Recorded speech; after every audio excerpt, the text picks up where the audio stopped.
Georgia Public Broadcasting presents the 2004 Georgia High School Association's football semifinals. Funding for this program is provided in part by Georgia Electric Membership Corporations, IBEW Local 613, South Trust Bank, Georgia's Dodge Dealers, the Atlanta Journal-Constitution, State Farm, Huddle House, and by viewers like you.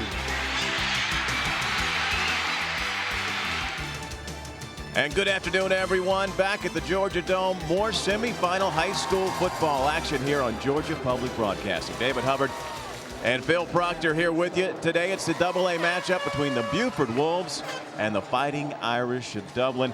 Buford, another good squad. They've won 3 straight state titles, Phil. And once again, they are packed with athletes.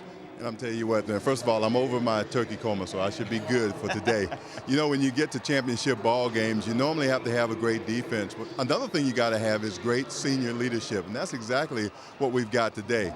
You've got Yvonne Benang. I mean, what a truly, truly terrific athlete. 732 yards, 6 touchdowns, 79 rushes. I mean, averaging 9.2 yards a carry.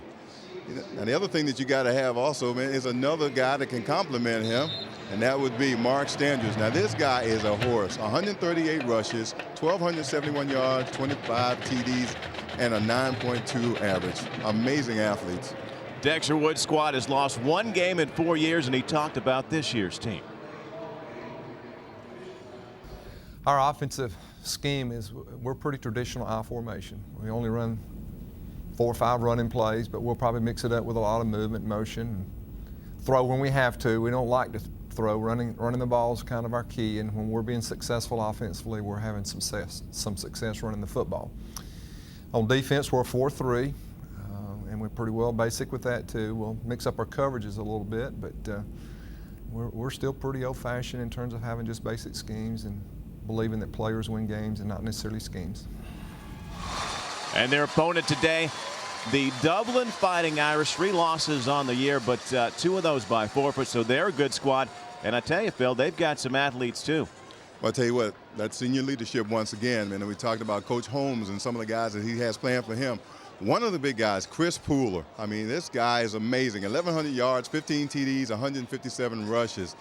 I mean, and oh, I forgot, these guys are two-way players, 53 tackles, 7 for losses, and a quarterback sack. Very active. He has another partner that he also plays with by the name of Laverius Dollar. Now, I was working with Laverius. I love that name. 744 yards, 8 yards a carry, 14 TDs, 87 rushes, and also plays defense. 3 sacks, 50 tackles, 4 for loss, 1 interception. Great ball game today. We got 2 great teams, 2 great seniors. And the coach is Robert Holmes. We asked him about this year's team. Well, offensively, we run out of the Delaware Wing T style offensive system. We feel like that we're pretty multiple in that we use a lot of formations. We run the option game out of the Wing T, and we've had a good year throwing the football. We don't throw it a great deal, but I think our quarterback right now has thrown about 16 touchdown passes and 3 interceptions. So our turnover ratio has been very good offensively. Defensively, we're a 4-3 team. Probably our strength is our front 7. We're starting 4 sophomores in the secondary. So, you know, our defense runs to the ball really well. Buford and Dublin, our matchup today, and there's a 3rd member of our broadcast team. Let's throw it down to David Zelski on the field. David.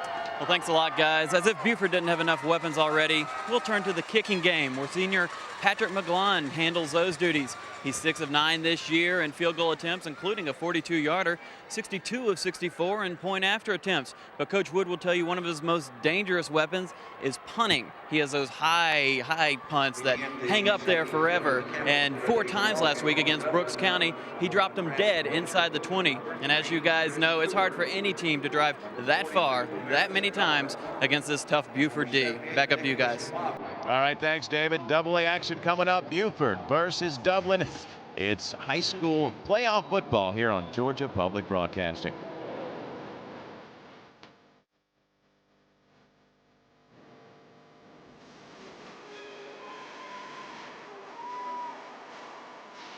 High school football on Georgia Public Broadcasting. David Hubbard along with Phil Proctor. It is our second day of coverage here. 25 hours of semifinal high school football from the Georgia Dome.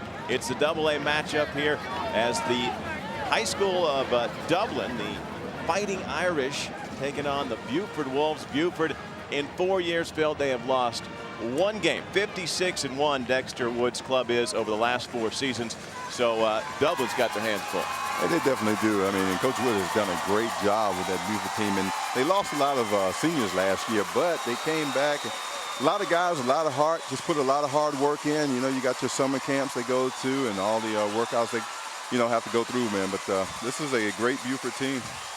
And there you see the Wolves, all-time state mark. They won 47 in a row with the win over Union County back in early September.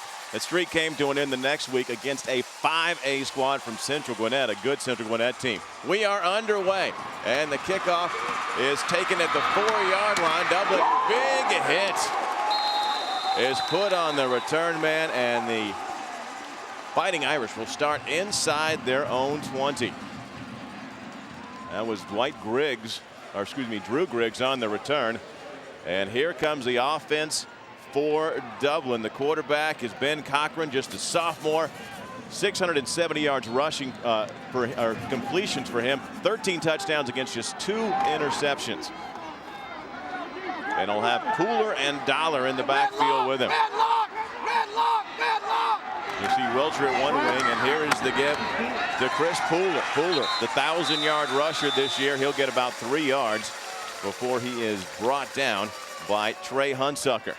There's the lineup up front. Johnson and Sellers, the Smiths, and Mobley, the center. And Big Nick at 320 is a Division I prospect there in the middle. And they come out to the from the huddle, second down, and a gain of 5 on first down. There's that wing T offense. Now they'll pop in motion. Jonathan Walters, the tight end. And 1 setback behind Cochran. And coming around is Dollar trying to turn the corner. He will not do it. There's that Buford speed. They're smallish by Buford standards, but they are quick. Michael Johnson, the sophomore on the tackle there. There you see Owens, Merrow, Singleton, and Gildemeyer. The big guys up front, Hunsucker, Black, and Skipper. And then the defensive backfield, Taylor, Pridemore, Benag, and Tucker. And Merrow, the defensive end, Thor, son of the former Falcon. His dad, Jeff Merrow, longtime defensive end out of West Virginia, number 75. Third down now. They need 5 to keep this drive alive. Man in motion. A little play action, and Cochran's going deep over the middle. Had a man, but overshot him. Brandon Taylor got behind the defense, but Cochran couldn't connect with him, so it'll be 4th down for the Fighting Irish. You know, Dave, Coach Holmes talked about the idea that it's a very multiple type of offense that they run. You don't know exactly where they're going or what they're going to do. And I mean, you got all of this motion going on and shifting. It can probably cause some confusion for that defense of the Wolves. Johnson back deep, and it's going to be the quarterback Cochran doing the punting. Good snap, not a lot of pressure, gets it away. Pretty good kick. And Johnson takes it to the 42, calls fair catch, and that's where the Wolves will start on their first offensive possession. There's Coach Dexter Wood talking to his quarterback, Justin Roper. Almost 1,000 yards through the air this year. 8 touchdowns against just 1 interception, completing about 55% of his passes. And just a junior, so he's got another year and a 3.6 GPA to boot. So he's a sharp leader of this Wolves offense. I formation with Standridge, the deep back. And comes in motion, first down at the 43-yard line for Buford. And there'll be Standridge getting the call, and he spins his way towards midfield, gets about 5 yards, we'll call it. It'll be 2nd down and 5. Standridge, there you see him, 1,200 yards rushing for him, 25 scores. The guys up front, Singleton, and the Singletons, your tackles, the guards, Owens and Kinsey. Mathis, your center. And in the backfield, you've got Sandrick, the big running back, Benag back there with him, Tucker, Hendricks, the wideouts, Merrow is the tight end. Second down, 4 yards to go. They gave him 6 yards on that first carry. And they'll pitch it again to him, and this time he gets into Dublin territory, and he's right there at the sticks. Brought down by Dollar and Chopper Foskey. Also in there to hit him. You want to take a look at it. Watch number 78 and just pursue down the line. Big Nick, boom, right there. You got a big man that can move that fast, go down the line. I mean, he just causes havoc. Also, you got the defense. These guys, man, they move to the ball very well. It's 3rd and short, though. They held him out. There you see Nick Mobley there on the front line. In motion up front. Dublin appears to be almost offsides here. 3rd down and a yard to go. They give to the fullback, and he will get the yardage he needs. That's J.D. Black on the carry, the senior. Doesn't get it often, but 277 yards rushing this year for him. The defensive front, Foskey and Smith on the defensive lineman. Smith and Mobley up front for the Fighting Irish. Linebackers are Pooler, Dollar, and Barnes. And in the secondary, you'll find Coxwell, Morris, Edmond, and Brian Wiltshire. First down for the Buford Wolves. About 4 minutes in here. And they go to Standridge, and he's got some running room. Breaks through 1 tackle. Still on his feet inside the 20, 15, 10 down, and near the 5-yard line goes Standridge. A gain of 40 yards. Brian Wiltshire saved the touchdown.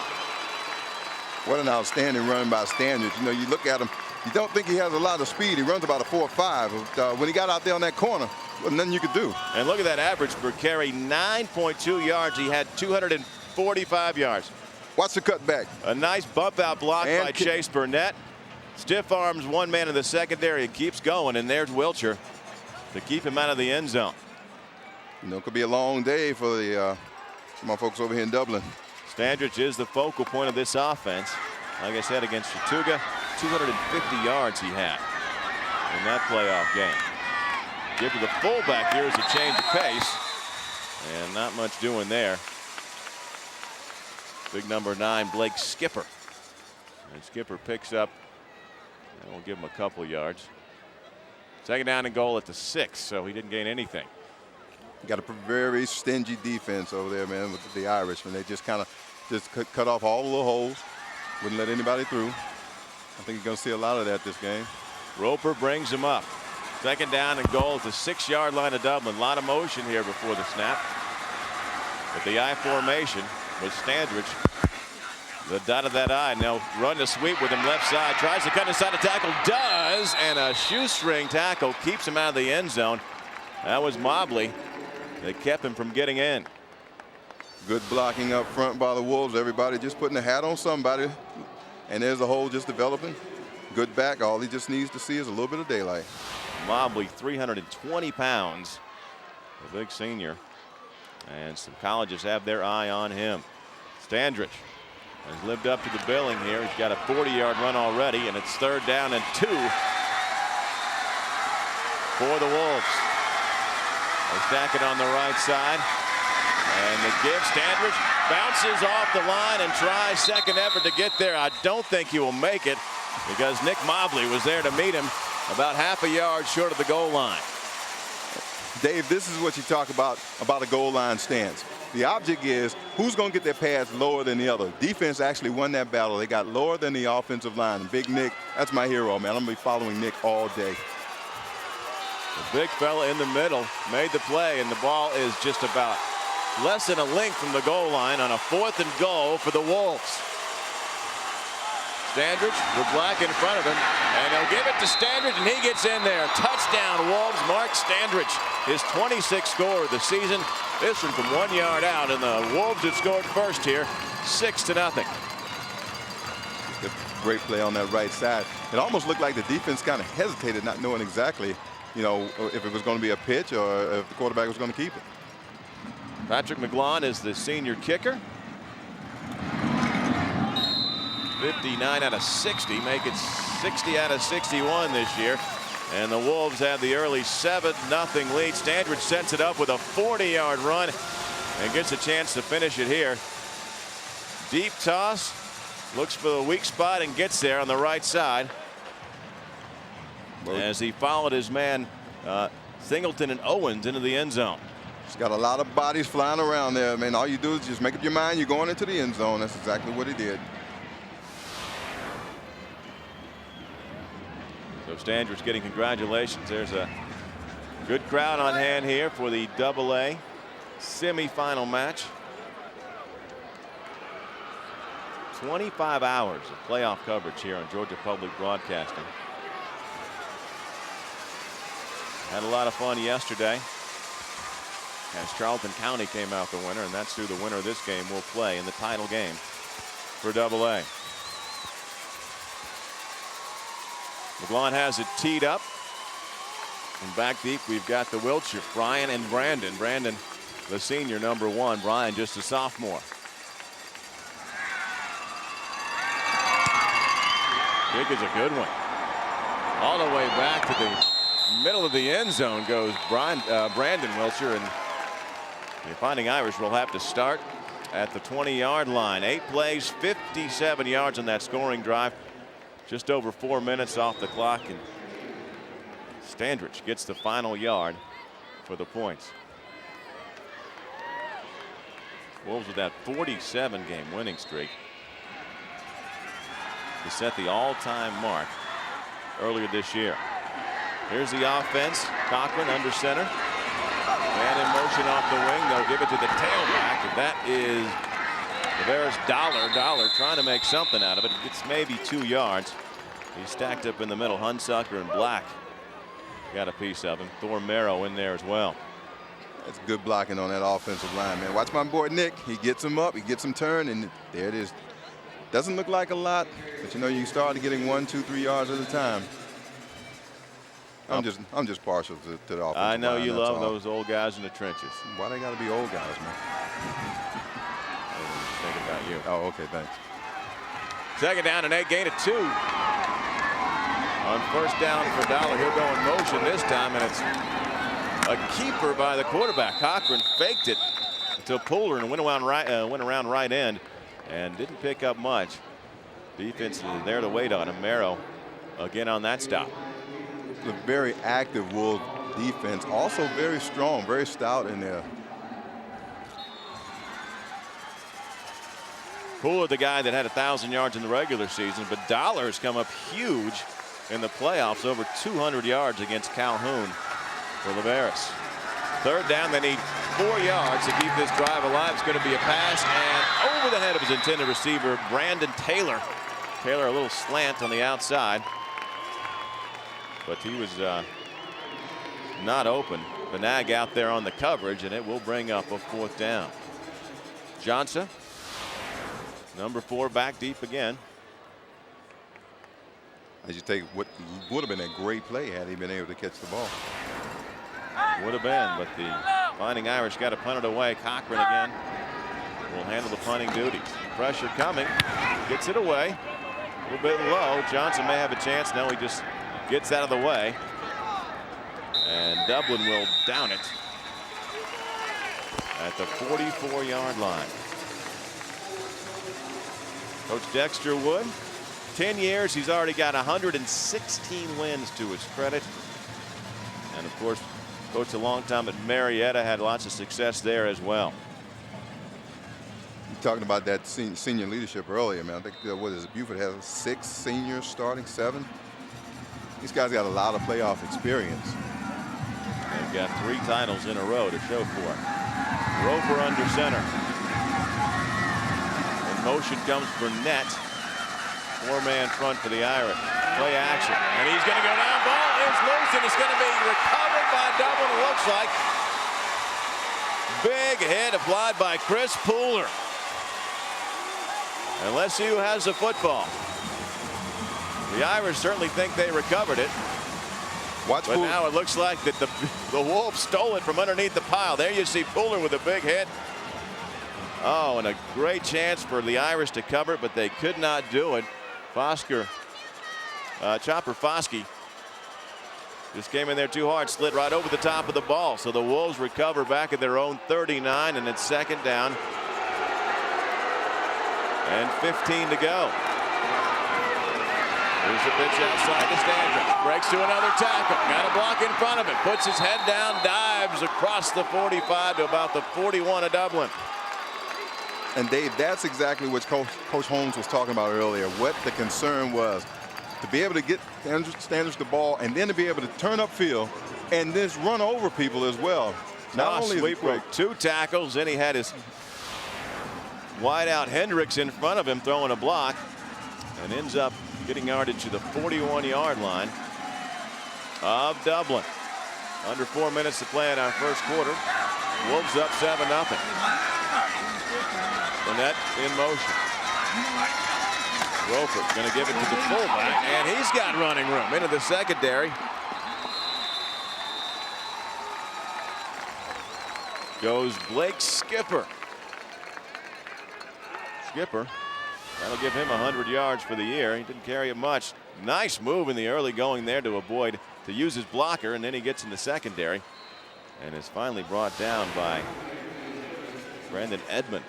give a lot of credit to that Buford offensive line, and just opened up a tremendous hole. Another first down, ball at the 30-yard line. One wide out. Now 2 on the right side, and a high formation behind Conklin. Roper, excuse me. Here's the give again to Standridge, and Mark, short gain on that play. He was stopped early by number 42, Dollar.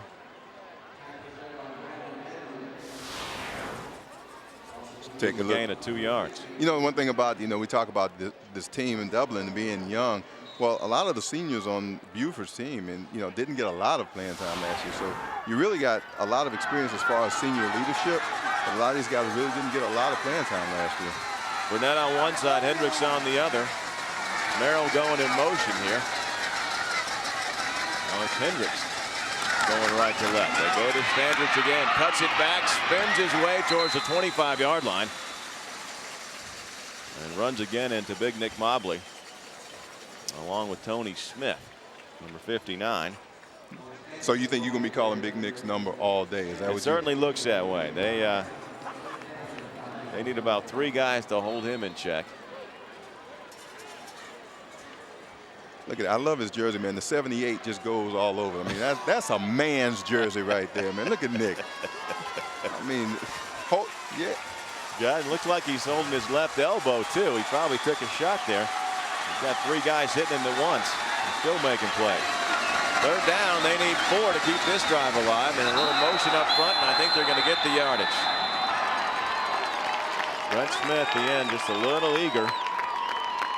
And those 5 yards will be enough for a first down.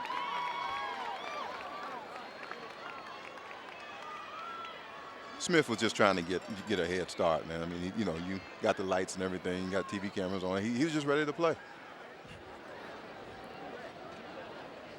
Now the officials discussing. Now they move it up, and that will be first down. There it is, first down. 1st and 10 for the Wolves inside the 20 of Dublin. Already up 7-0. 3 receivers on the left side.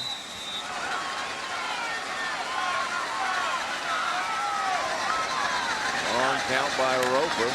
They give it to his tailback. He bounces outside, cuts inside the 10, still on his feet. Touchdown, Buford. Yvonne Benag, his first carry of the ball game, and he's got his 7th touchdown of the year. And the Wolves are up 13-0. Dave, did you see the way he just exploded out of that backfield? Found him a spot and just headed straight for the corner of the end zone. And you see the speed that has the college scouts drooling over. And we'll get a look at the replay in a second. Here's the extra point by McGlon. Roper holds it, and the kick is good. 14-0. Wolves with a couple of nice scoring drives. Got the benefit of a couple of penalties and a fumble recovery in their own backfield. Here you see him breaking it to the outside and just outruns. Shakes 1 tackle, as Wilcher had him for a second, but he outran everybody else, and Yvonne in there for the score. 20 yards, and his team leads at 14-0. But Dave, that's exactly what 4.4 speed will do for you. A lot of times you don't have to have the power if you can get the speed. Take a look at it. It's amazing how just the quickness, man, of these kids, man. And he benches 305 pounds. So these aren't just like small running backs. They're not weak. 6 plays, 51 yards on the drive, just over 3 minutes, and officially a 19-yard touchdown run. And Matt Hahn, you saw in the replay, with a great block to help him get in the end zone. So now they'll pick it up. McGlon puts the toe to it. And here comes the return by Wilcher. Trying to bring it over here to the near side. Got a couple of blocks. If he can get through that one man, and he could not. A nice open field tackle by Thomas Dixon. So Dublin finding itself down 2 touchdowns. Let's see what Ben Cochran and this Irish offense can get done. They've been held in check so far. There you see the return. He brings it over to the left side. And a nice open field tackle by Dixon. Keep it inside the 30-yard line. 27 will be the start of this drive for the Irish. Motion, now a split backfield. And the give to Wilcher. He's across the 30. Took a hit, but Blake Skipper got him. Gain of about 4 yards. Put it at the 31-yard line. Dave, one of the challenges in trying to really stop this wing T offense is one, if you don't see it a lot, it's hard to defend it. And so the more familiar you are with it, the better you can defend it. Because you've got motion going everywhere. You've also, I mean, I'm sitting up here looking at it, and I know I can't figure it out. So many options back there for Cochran to go to. That time he chose Wilcher, who had a nice run. He averages, you saw there, about 7 yards a carry. Dollar the man this time in motion. And the keeper by the quarterback. That play blown up by that front 3 of the Wolves. Hunsucker, the guy that got there and made Cochran have to eat that ball for a loss. Just playing tough D, staying at home. You see Merrill get in there as well. Thor Merrill. Now, that's a football name. Thor Merrill. See, I could change my name Thor Proctor. It just doesn't have the same ring to it, though. It's a lot of pressure when you're named Thor. Yeah. But he seems to be up to it. He's the guy that will probably play on Saturdays as well next year. 3rd down now and 8 yards to go for the Irish. Play action, rolling away from pressure. Cochran's going to run it. He's going to have enough yards for the 1st down. Yeah, J.D. Black chased him out of bounds, but that's a big gain outside the 40-yard line to about the 41. 1st down. First one of the day for the Irish. You know, Cochran's not a bad runner. He had 153 yards on the ground during the regular season. Got a little bit of speed, the sophomore does, and showed it there. And gives his team a 1st down as the 1st quarter clock will wind out as soon as they break it up. He did go stop the clock. So one more play here left in this quarter. Wilcher going in motion. And the give to the halfback, and Chris Pooler will fall forward for a yard or 2. And that will do it. 14-0. Buford leads it after 12 minutes of play. You're watching AA semifinal action here on Georgia Public Broadcasting.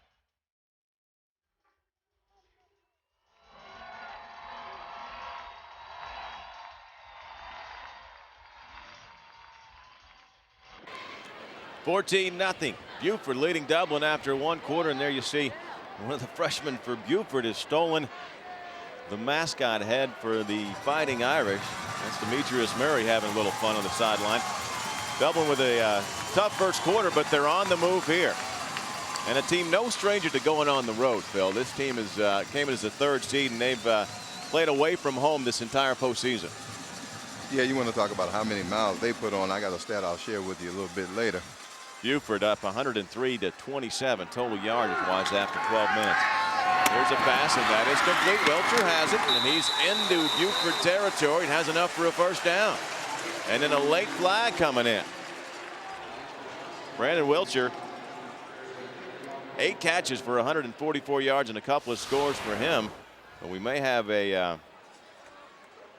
if we look at the tackle, and somebody put a helmet in. Yep, there you go. That was Benag. Came in with the hat. You can't do that. And that is going to tack on 15 yards to that play. Dead ball, personal foul, be first down. Ben Langford, Alan Sargent, Tim Tipton, Stephen Hayes, Avery Niles, and Jim Benefield, our officials today. There you see Yvonne just a little eager to make it be part of that play, but he led with his helmet, and Dublin gets 15 yards there at the Buford 31-yard line here. Here's a sweep to Wiltshire. Got a couple of blocks, but just too many white jerseys on that left side, and he will pick up only a yard, or actually did not get back to the line of scrimmage. Talking about that team defense, man. Watch Buford just go straight down the line. Everybody just keeping an eye on the back, all converging to the ball. And that's what you want to see in the defense, man. You want to see 3, 4, 5 guys going to the ball all the time. Just strung that play out. Not enough blockers to put hats on those defenders. So no gain on the play. Second down and 10. Brandon Wiltshire splitting out way to the right. Nobody behind quarterback Cochran in this set. Dollar will come in motion. They try to give it to him, and the ball comes loose. And Buford claims they have it. They do. Fumble by the Fighting Irish. Brandon Gravitt, the one who fell on it. Number 63. And the Wolves in the scoring threat by the Fighting Irish. Dave, he got all these multiple looks. I don't even think he got control of the ball that time. Didn't look like it. Lavera's Dollar. No, he never got it in there. Just never wrapped up. And recovery made by the Wolves, and they take over at their own 34-yard line. Up 14-0 here, early stages of quarter number 2. Too wide to the near side. And a big hit in the secondary. Guess who?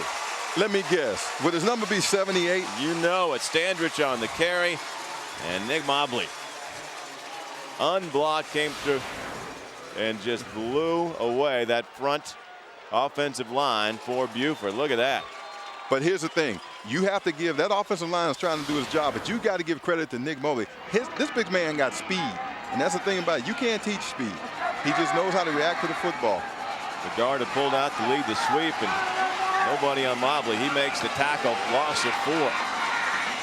Second and 14, back at the 30 now. Burnett in motion. And the ball is loose back at the 15-yard line. Mobley, one of the green jerseys, back there trying to get it. Second time Buford has fumbled the ball. They recovered the last one. May not be so lucky here. No, I take it back. They are. Benag back there to jump on it again. So Buford dodges another bullet. Dave, let me tell you one of the things that happened that time. Normally, linemen have a split of about a yard apiece. That time, it looked like it was between the center and the guard. It looked like it might have been about a yard and a half, maybe 2. That gap was created. He had no choice but to go through it. Third down and 30. And the ball loose again. This time, the Irish have it. Dublin will take over at the 16-yard line. The pitch bounced off Standrich's chest, and it rolled right to number 6, Brandon Edmond, the sophomore, one of the 4 sophomores in that secondary. And Dublin takes over. Once again, I don't think he had his eyes on the ball. Nope, looked up to try and look where he was going to run. That's 1 turnover now apiece. The Buford's put the ball on the turf 3 times. Got lucky to recover the first 2, but this time they've given the Irish great field position at the Wolves' 16-yard line. Off tackle run. That's Pooler. And Chris will pick up maybe 3 yards. Second down and 7 coming. Chris over 1,100 yards on the ground this year. See the play again. As they fake the wide run, the Dollar, and they give it to the fullback, and he will get a couple of yards. Second down at the 13. Second and 7. Dublin trying to get on the board here. Here comes Dollar on the sweep and going nowhere. The Wolves were there waiting. Blake Skipper in there. Johnson got a hat in there as well. Hunsucker. Watch the lineman just pull. You're just looking to kick out somebody. Unfortunately, Buford, with all that speed, just seems to fill those holes real quick. There's 7 men in there on that tackle. So now it's 3rd down. They still need 6 yards. Just 1 out of 3 so far in their 3rd down conversions. And he gives to Dollar. He gives it to Wilcher on a little reverse. But Wilcher will not get the 1st down. Brandon trying to cut back inside a block, but again, the Wolves are ready. You see that team speed and a gain of just a couple of yards. It's going to be 4th down. I like the quarterback. It just makes a little block. You know, always talking about quarterbacks try to keep their clothes clean. We got one that's pretty physical. Benang the one that hit him. And it's 4th and 5. And the Irish will go for it. Down 14-0. Coach Roger Holmes decides that they need some points. More than 3. They need 7 here. Pooler is the lone setback. Cochran wants to throw. Little fade pattern. And it is caught for the touchdown. Brandon Taylor. And the Fighting Irish are on the board. Ben Cochran finds a sophomore, Brandon Taylor. And the deficit is now just 8 points, 14-6. Great pass protection up front. All you're doing is just some ball snap. You just sit there and hold your man. Nice toss in the air. Great athletic ability to shield yourself. Looks like he got hurt. It did. Pridemore, the man on coverage. I think he got a hand caught up in there. Extra point, no good. 14-6 though. Dublin recovers the fumble by the Wolves. And just 16 yards is all they needed to go. They were able to do it. The big play, Cochran finding his wideout, Taylor, for the touchdown. There you'll see it again. And yeah, Pridemore must have jammed a hand in there. Got caught up under the shoulder pads. And Taylor hauls it in for the score. 14-7. And now the Dublin fans starting to make a little bit of noise here. 4 plays, 16 yards. There you see it, 11 yards on the scoring toss. Just over 2 minutes off the clock. So we got 7 minutes, 17 seconds to go. In our first half, 14-7.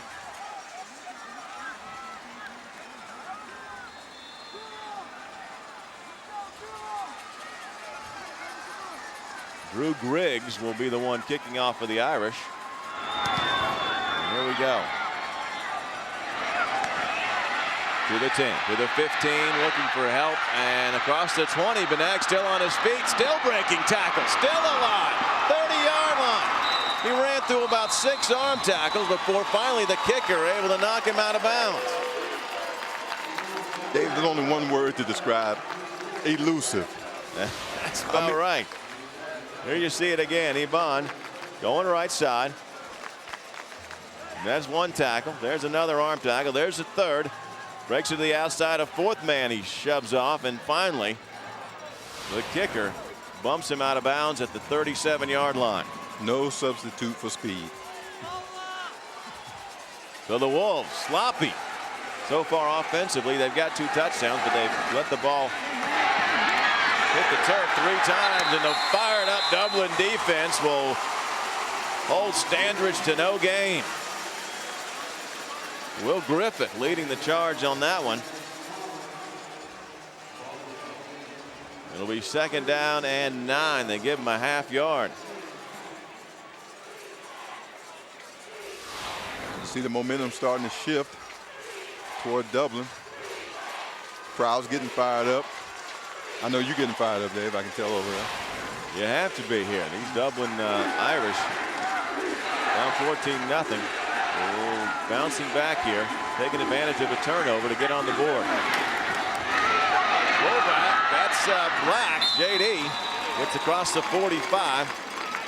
Tackled in the secondary finally by Wilcher, but that's a pickup of 7 or 8.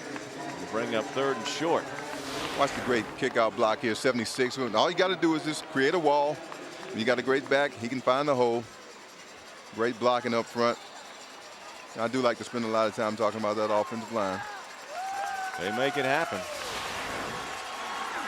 There's Black. You see him averaging 6 yards a carry. Standrich, and he will not get there. He is dropped in the backfield by Thomas Barnes, number 2. And loses a yard, and now the Wolves are going to have to punt it away. Coach Holmes was, concerned. He's got a young team, as you see, 25 tackles from Mr. Barnes. He's got a young team. He's got to start at 8 sophomores. So he's building for the future. These guys, I don't think they realize they're in the dome today. They don't care. Just another road game to them. Now McGlon drops back in punt formation, and the Wolves decided they want to talk about it. So now, Dave, I want to tell you something. You talked about the road games, man. Okay, it's viewers like you that help make great local programs like these GHSA football games possible on Georgia Public Broadcasting. Show your support. Simply visit our website at www.gpb.org. It's totally secure, simple to use, and takes just a couple of minutes. And thank you for supporting Georgia Public Broadcasting. Georgia Public Broadcasting, it gives us all these games and gives us a lot of different programs. And there was something on the other night about the stadium down in Athens, the UGA, man. Good program. I was telling you earlier about the road to the Dome for Dublin. How many miles these guys travel? When they played Cook, 314 miles round trip. Fitzgerald, 152 miles round trip. Calhoun, 407 miles round trip. And I went up to the Calhoun game, and that got even longer because there was a wreck on the expressway tonight. So we all sat on the expressway for 2.5 hours, man. Here's McGlon, averaging about 37 yards a kick. And back deep is Brandon Edmond for the Irish. No pressure. And pretty good kick by McGlon. Kicks it away from the return man. It takes a huge roll. And the Wolves are going to pin him down deep inside the 1-yard line. It ends up being a 54-yard kick. About 30 of it roll. But nevertheless, the Irish are pinned back inside their own 1. Talk about having a weapon. McGlon just puts a big foot into it. I think his longest was like 57. I think 57 yards might have been his longest punt. There you see Benag down there to touch it down, along with John Macalino. A big kick by McGlon, and let's see what the Irish can do. Down by 7, 5 minutes to go in the half, and stuck inside their own 1-yard line. Cochran under center. Got a Wiltshire in motion, gives to a fullback, and no play action. Got a man, had it for a second. Brandon Wiltshire had gone in motion and was wide open behind the secondary and just off his fingertips. We do have a flag on the play as well. Oh, that could have been a huge play. And a lot of confidence in your young quarterback to put him back there in that position in the end zone. Had some decent blocking. Watch his reaction there. Oh, he knew he had it. Cochran knew they had the right play called. They picked up the flag, so no penalty. Second down and 10 from about the 2-foot line. Coach Holmes in his 3rd year, 26 victories already. And this time Cochran's just going to put his head down, and he rolls out to about the 5-yard line. So not a bad gain. Give his team a little bit of breathing room. And now they had a 3rd down and they need 5 yards to keep this drive going. Cochran's not afraid to hold on to the ball. He had like 80 carries for the regular season. 4 touchdowns rushing to go with those 13 that he had through the air. Looks to the sideline. Play gets brought in by Jesse Coxwell. And here they go. Dublin down 14-7 here. You see the hat of Merrill all banged up. A lot of contact in those trenches. And now a whistle blows. May have taken too much time. That's exactly what happened. So that'll take it halfway back to the goal line and make it a little bit longer. Third down. Now they need closer to 8 yards. Dead ball, delay of game, green team, still be third down. That'll frustrate a coach. Coach of the Year in AAA in 2002. Coach of the Year in Tennessee as well before he got to the Fighting Irish. Over 100 wins for Coach Holmes in his coaching career. Here's the give, and running room. Welcher out to the 20.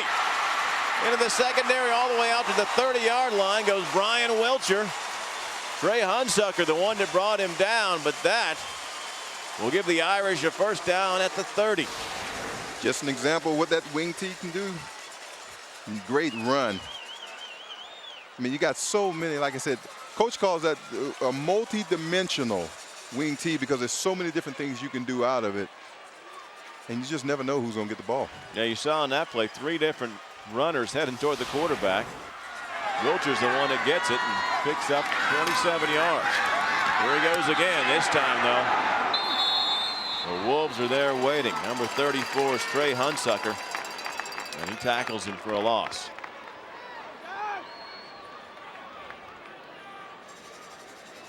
Hunsucker, another one of those sophomores. 6'1", 190. Loss of 5 yards, they say, on the play.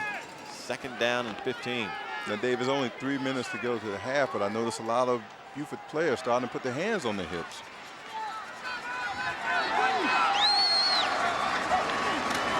An offense will wear you out. Roll out and the throw and complete. That's Taylor again, the man who caught the touchdown, and he's got a first down. Cochran found him again. Just give credit, nice little rollout there. Little rollout sprint pass and completes it. Garyon Taylor had to tackle him. But a gain of 13 on the play, 18 on the play. And a first down at the 43.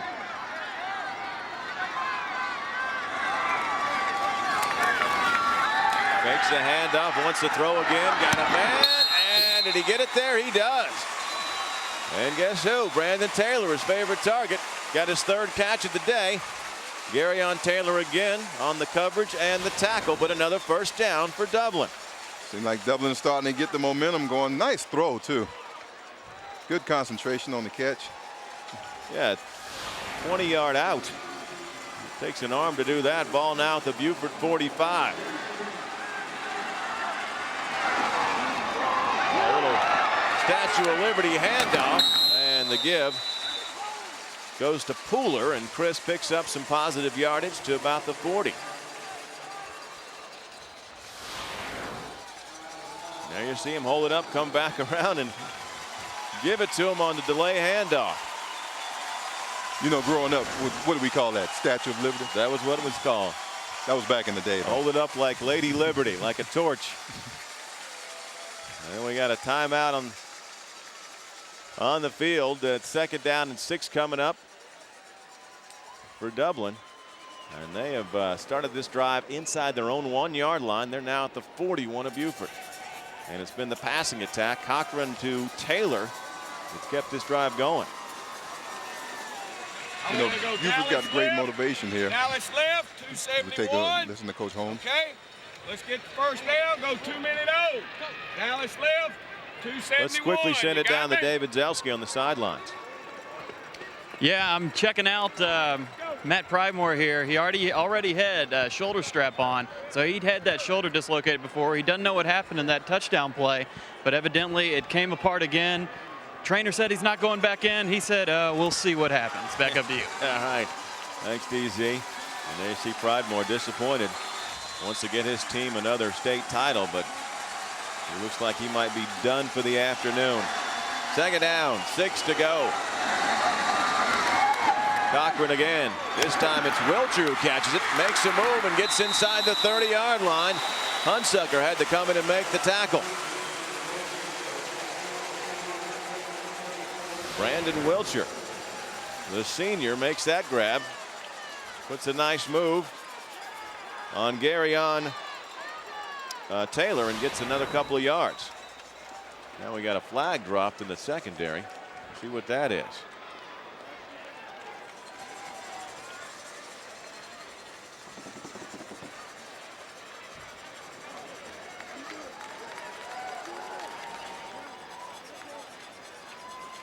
There'll be a substitution penalty here. Substitution infraction, be 5 yards. Still first down. And that's what it was. So 5 more yards for the Dublin offense. Moves it to the 25. 1st and 5 for them.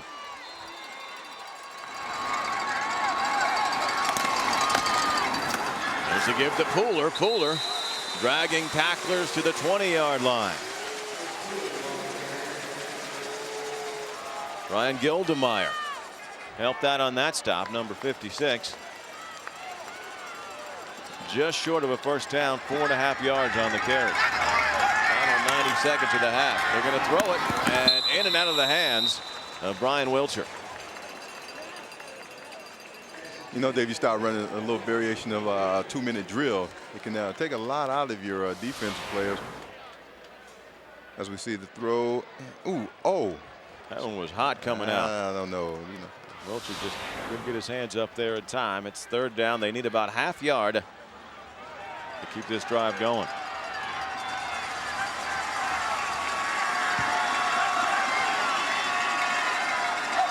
Bauer in motion, and the give to Pooler, and Pooler appears to have enough. But now the ball came loose out of there. So the Dublin drive ends on their 2nd turnover. Recovery was made by Jonathan Owens. Let's look at that play again. Like everything just got stacked up in the middle, and looks like they couldn't decide if Cochran wanted to give it away to Pooler or not. It ends up rolling free and jumped on by the Wolves. So a great drive that went 79 yards. Ends at the 22-yard line.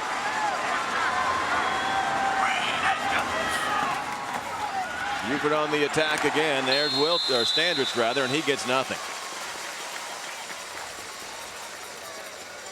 Big number 71 in on that tackle, Chris Johnson. Yeah, I think he had some help from my buddy. Mr. Mobley, I assume. There he is. That big man is just, you know, to be that size and, you know, close to 300 pounds and still being able to move like that. I mean, I had some skills like that one time in my life.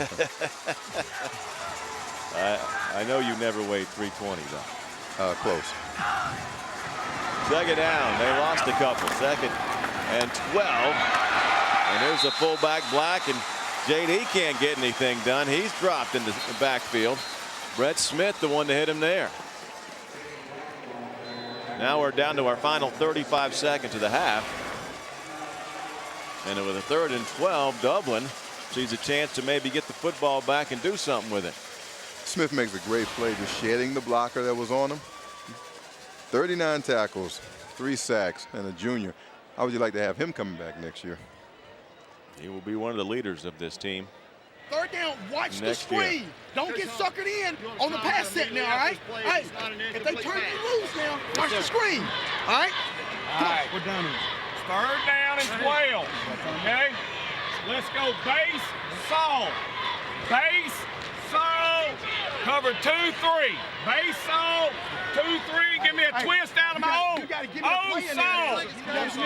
saw, twist. 2-3. There you go. Coach Roger Holmes giving some instructions. Just 3-7 last year the Fighting Irish were, and here they are in the state semifinals at the Georgia Dome. Yeah, you could only get that kind of stuff right here at the Dome, man. Being able to go right inside the huddle. Now we know the play. We know where it's going. Georgia Public Broadcasting, outstanding. 3rd down, they need 12. Black will get it. Just a little fullback handoff, and a very conservative play on 3rd down picks up a few yards, but not nearly enough. And looks like the Irish are going to get the football again. They'll stop the clock. 30 seconds still to go. So Dave, Was it the kind of ball game, that you anticipated? I mean, you got both these teams are just hard-nosed, hard-running, great defensive ball game. Is that what you were looking for today? This is about what I expected. Buford, I felt, was a superior team, and they looked good. But turnovers have cost them, and Dublin's right in this game. Earlier today, it was a single A matchup. Hawkinsville taking on Bowden. And Coach Lee Campbell's team, the defending champ, and they played like it today. And they advance with a victory, 36-14. There's Coach Campbell there, and his squad will play Clinch County for the single A state title. That was game number 6 of 10 on GPB this weekend. This is game 7. Patrick McGlone will do the punting. Kick is away. Good high kick. Brandon Edmond back deep, but again he lets it go and again gets a Buford roll through the Wolves, and it goes out of bounds at right about the 40-yard line.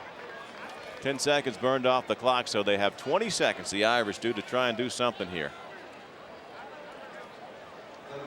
And they have used their timeouts. But we've seen Cochran, when he throws it, has been very effective. Brandon Taylor and Brandon Wiltshire both have receptions this first half. Hey, Blake, watch the draw. Ball spotted at the 39. Cochran under center.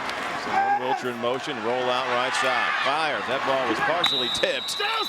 And it's going to fall short of the intended receiver, Wiltshire. Thor Merrow, the guy that got a hand on it. And David, it is kind of hard to throw the ball when Thor Merrow's standing in front of you. 6'2", 235. 88 tackles on the year for Thor. 9 quarterback sacks for him. And almost got number 10 there. Look at that end over end thing. You see him jump. He jumped like a Thor. See, 88 tackles, man. That's how Thor would jump, man. He just like jump and just cover you up with his body. 15 seconds now to go. And this time Dublin will give off, and some running room for Pooler. Pooler up the middle, and he picks up about 15 yards, takes the ball into Buford territory here. But 8 seconds to go. They'll stop the clock to move the chains. And Cochran quickly downs it. 1 second ticks off, and so they still have 7 seconds here, though they're back at the 45-yard line.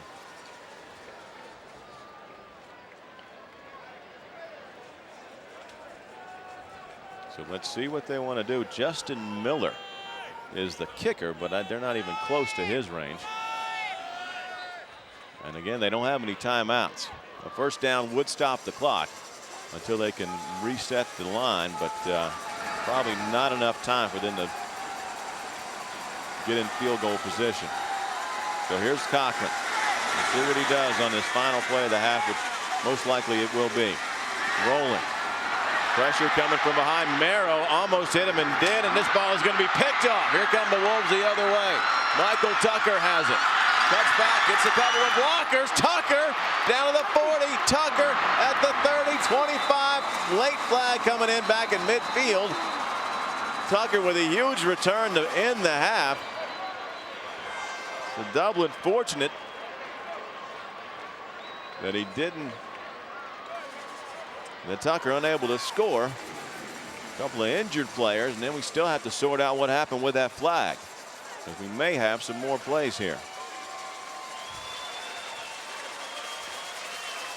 Dublin seems to be satisfied with the way it ended. Illegal hands to the back. On the return team, the penalty will be declined. Be halftime.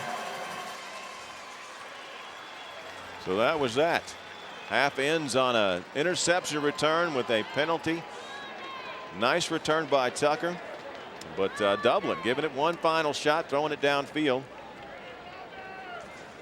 And they got to be pretty proud of this first half, down just 14-7. Well, that's what Coach Holmes was saying, man, to be able to come in here with a young team like he had and be able to get, I mean, he's done a great job down there. Right now, we've got Coach Dexter Wood standing by with Dave Zelski. All right, Coach, we're not used to Buford being in close games here at the Dome at half. Tell me what's going on. Well, it's pretty good that Buford's in this game this close. That's a heck of a football team that we're playing. Thought we started off well offensively, and obviously they've made adjustments, and we didn't do anything in the second quarter. Gave them a turnover that really hurt, but I think our defense is playing really, really well. We just got to make some offensive adjustments here, but they're mighty good up front. This is a heck of a football team we're playing. What are you going to do to stop number 78 coming in there? Oh, boy, he's been a force no one has all year, but we got to do a better job than that. I thought we did the first quarter. Obviously, he took over the second quarter. You going to be sticking with the running in the second half? Seems to be working for the most part, except for the turnover. No, we're going to have to throw it a little bit. They're keying off on us right now, so we're going to have to throw a little bit, but still running is what got us here. All right, Coach. Good luck. Thanks. Back up to you guys. All right, thanks, David. Thanks to Coach. His team up, but he didn't seem happy. 14-7 our score at the half. Let's take a break. You're listening. You're watching high school football semifinal action on Georgia Public Broadcasting.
And at the half, our second Class AA semifinal of the weekend. Buford leading Dublin 14-7. And right now, let's join on the field Buford High's Band of Wolves under the direction of Wallace Conrad.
And at halftime, Band of Wolves from Buford High performing right now. And let's send it down to David Zelchuk. All right, I'm here with Wallace Conrath. Tell me about this year's repertoire. They sound great.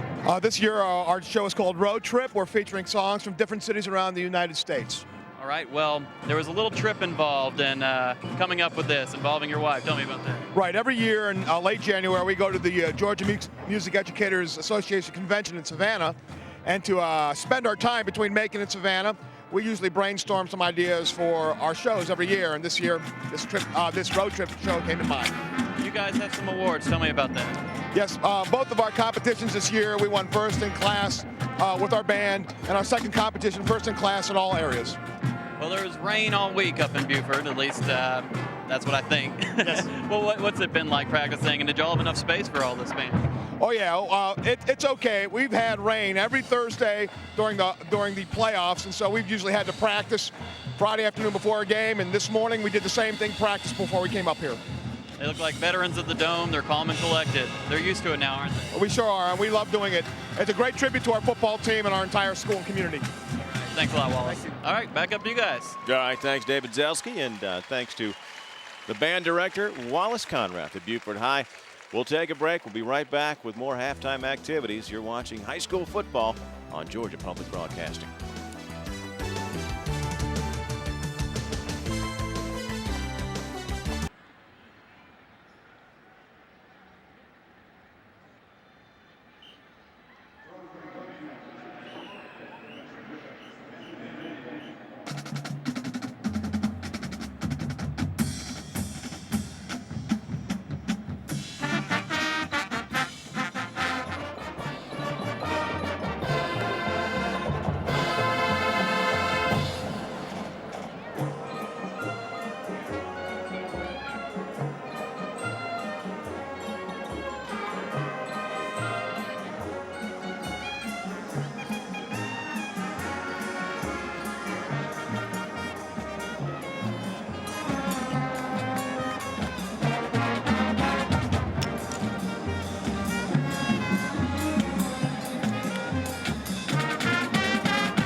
Halftime, Buford up on Dublin 14-7 in this Class AA semifinal. And right now in the field from Dublin High School, it's the Fighting Irish Band.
Irish Band of Dublin High School, and let's send it down to David Zelski.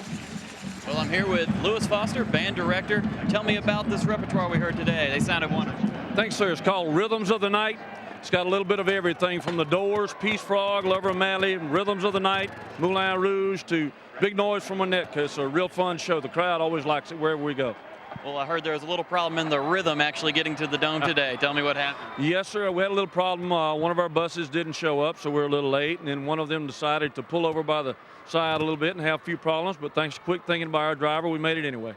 This is the band that always gets awards. Tell me about the history of Dublin High School's awards with bands.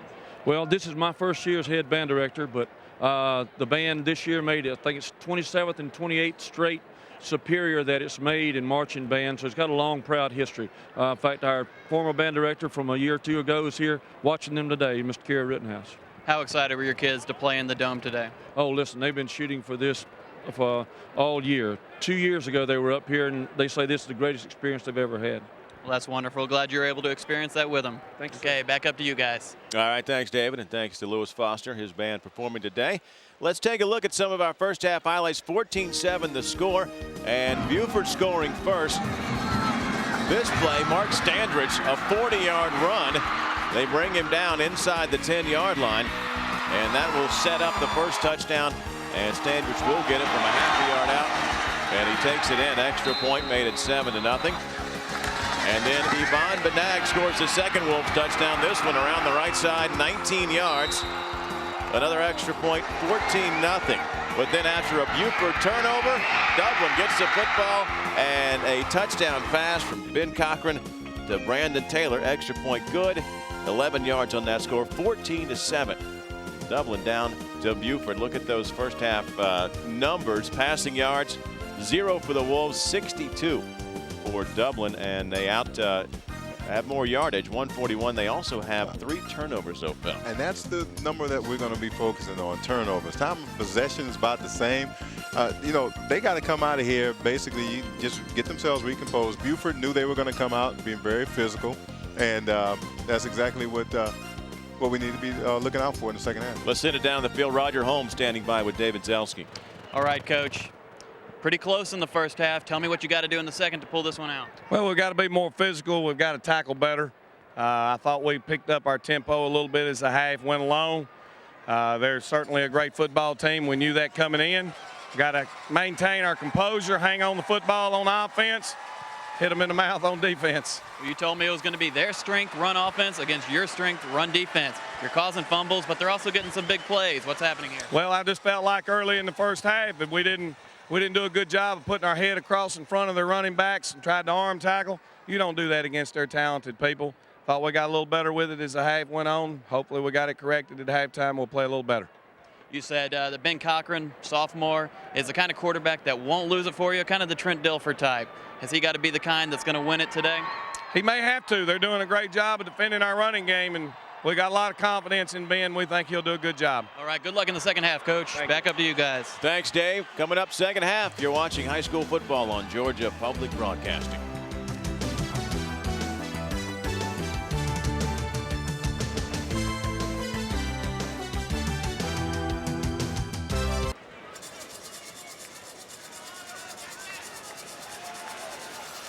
Drew Griggs has it teed up for Dublin as the Buford Wolves will start out with the football here in the second half. Back deep is Ivan Benag and Mark Standrich. Griggs approaches and kicks it away. Good strong kick. Benag's going to take in the end zone. That's a touchback. And the Wolves will start at the 20 here in the second half. You know, David, would be interesting to see, and you know, Coach Wood talking about he's going to have to throw a little bit more in the second half. And Dublin's got 4 sophomores over there, so let's see if he can take advantage of those young guys. Justin Roper, 0 yards passing in the first half, but you said it. Dexter Wood mentioned it. They may go to the air if the running game is stifled. They had some good yardage. They just kept putting the ball on the turf. A different second half. Lucky to recover 2 of those fumbles, but the third one they didn't recover. Dublin turned into a touchdown. High formation behind Justin Roper, or the junior quarterback. They'll give to his fullback Black. JD is going to pick up about 5 yards over the right side. Tackled over there by Chris Pooler. And they had a stunt set up, and just where the man left from, that's exactly where Standridge was able to get to. Pick up a 5 on first down. 2nd down and 5 to go from there. And there you see the big man that they have had all kinds of trouble with. Number 78, Nick Mobley. And you put him right in the middle, that's a good place to keep him. He's right over the right guard. In motion goes Thor Merrow. Now Chase Burnett moves left to right. And good to go to Standridge. Standridge looking for a block, doesn't get it. And he will be tripped up after a short gain of 2. Brian Wilcher, the one that brought him down. Watch the defense. You know, we talk about great pursuit. Just find the ball carrier, stay with him. You love it when you got 3 or 4 guys coming around that ball every time. You see Chopper Foskey in there getting a hand in from the left side. So he came all the way across to help out with that tackle. 3rd down, they need 3, the Wolves do. And their opening possession of the 2nd half, up 14-7. Standridge, the tailback. And he will get it going right side. Looked like he initially took a hit in the short of the first down, but his momentum carries him. His strength carried him to the 32-yard line. That's first down. And what else carried him? Did you see the right side of that line come off the ball? Watch this. Everybody got a hat on somebody, people going backwards. Sometimes, like I said, you don't even have to move them. You just got to put a wall between them. 83 yards for Standridge in the first half. Came in averaging about 9 yards a carry, just 5 today, but still got a touchdown. Including a big 40-yard run to set it up in the first quarter. 1st and 10 at the 31-yard line for Buford. Here comes a pass, and it is complete, and he's got room to move. To the 50, to the 42-yard line goes Chase Burnett. So the first completed pass for the Wolves picks up a first down. Just, you know, it's unfortunate, man. The corner just slips, and that just makes you look real bad. Jesse Coxwell coming over on coverage, and he slipped down. And there, Roper likes that play. Justin coming in with nearly 1,000 yards passing. He's got it now. And his team has a first down at the Dublin 41-yard line. Burnett coming in motion. And they'll go to the fullback, and he will not get far. Blake Skipper on the carry. Maybe a yard, not even that much. The tackle made by Thomas Barnes. There you see Thomas, another sophomore in that defensive side of the ball for the Dublin Irish.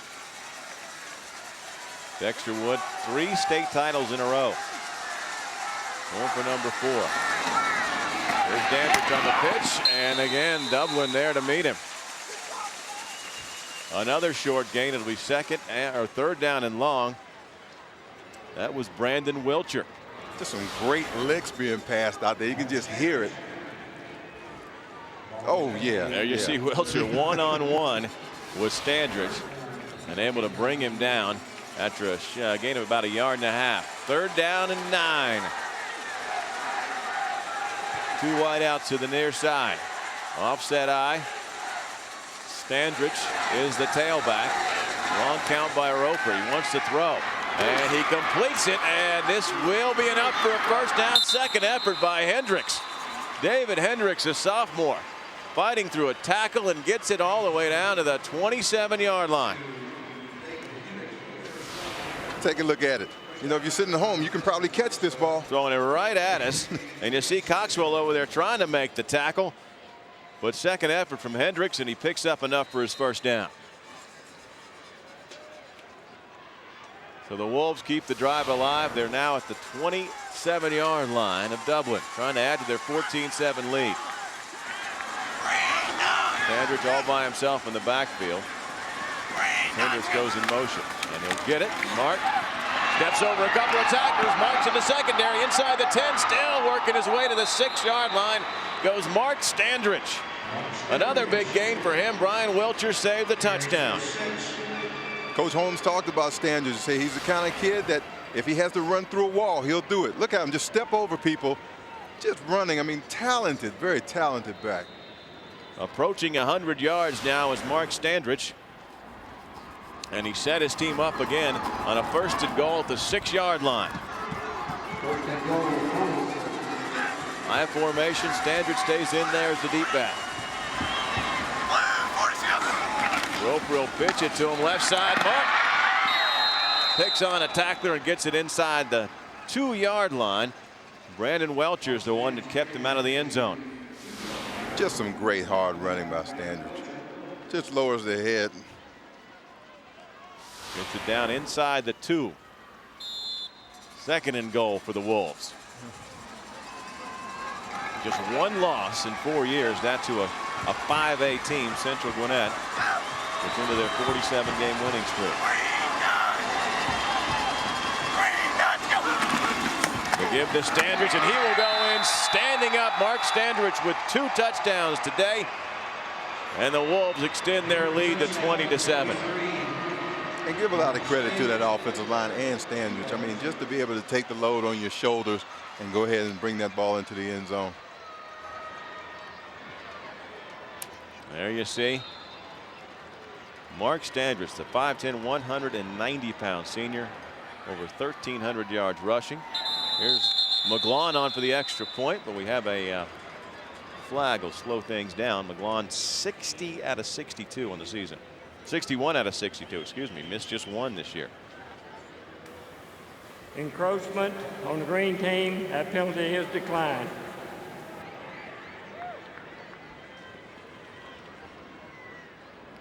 The Wolves will line it up again. Roper will hold it.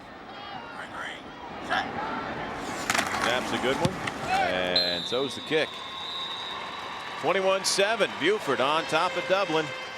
They take the opening possession of the 2nd half and drive it 80 yards for the score. You know, Standrich is probably one of the best backs that this Dublin team has seen all year. I mean, he's just a hard, determined runner. And on top of that, he's got 4.5 speed. And look at the block by Singleton out there to lead the way. Also sealing off his man was Zach Skipper. And you see Standrich now up over 100 with 102. 10 plays, 80 yards. Now, here's something to keep in mind.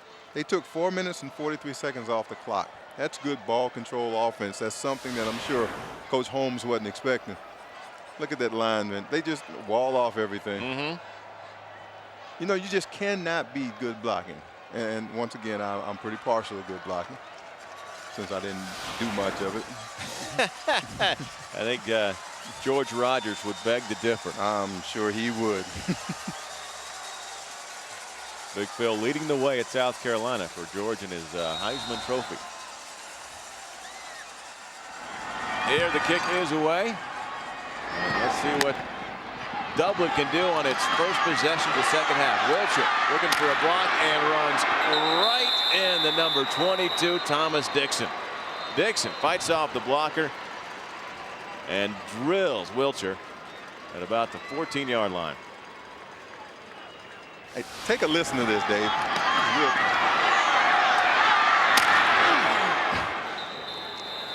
That is pad on pad, helmet on helmet. Dave, I felt it up here, man. Like it sends chills. There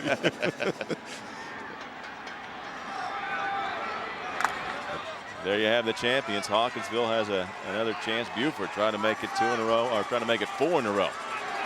Only West Rome has done that in Georgia high school history. 4 state championships in a row. We got a flag on the first play of the 2nd half for the Fighting Irish of Dublin offense. And offside is going to be called against the Wolves. Cormero a little bit eager on that one. Ball will come out to the 19. 1st down and 5. Dead ball, encroachment on white team. It'll still be 1st down. There you go. First team to win 4 consecutive state championships. Won the last 3. 56-1 over that stretch of the last 4 years. 1st and 5 now for Dublin. And the give to the up back. And that is Pooler, Chris Pooler. 1,000-yard rusher this year, and he's going to pick up about 3 yards. Not quite enough for his first down.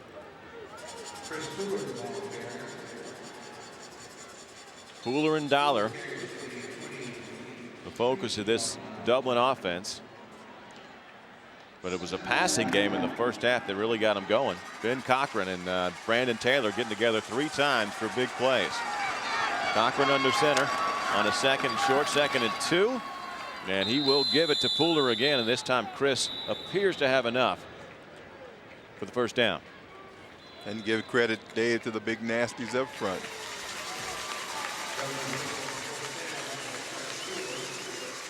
Ball out to the 25, first down for the Irish.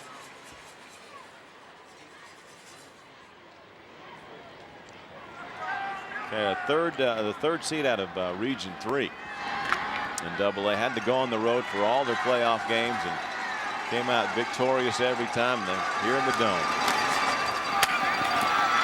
There's Wilcher around the end. Wilcher's going to pick up about 9 yards.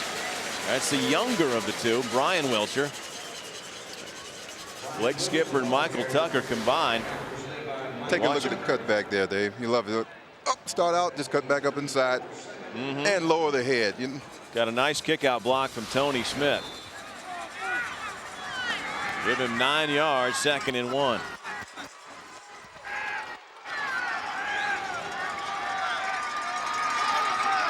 In motion goes Dollar. And they give another Wilcher carry. And Brian across the 45. That's going to be enough for a first down. Real good blocking up front. Got the guard pulling, coming across. Look at there. There's the hole. I told you, Dave, I can get through those kind of holes, man. You just don't believe it. I really don't. You see Wilcher now with 50 yards. I tell you, if Hunsucker hits you, you go down.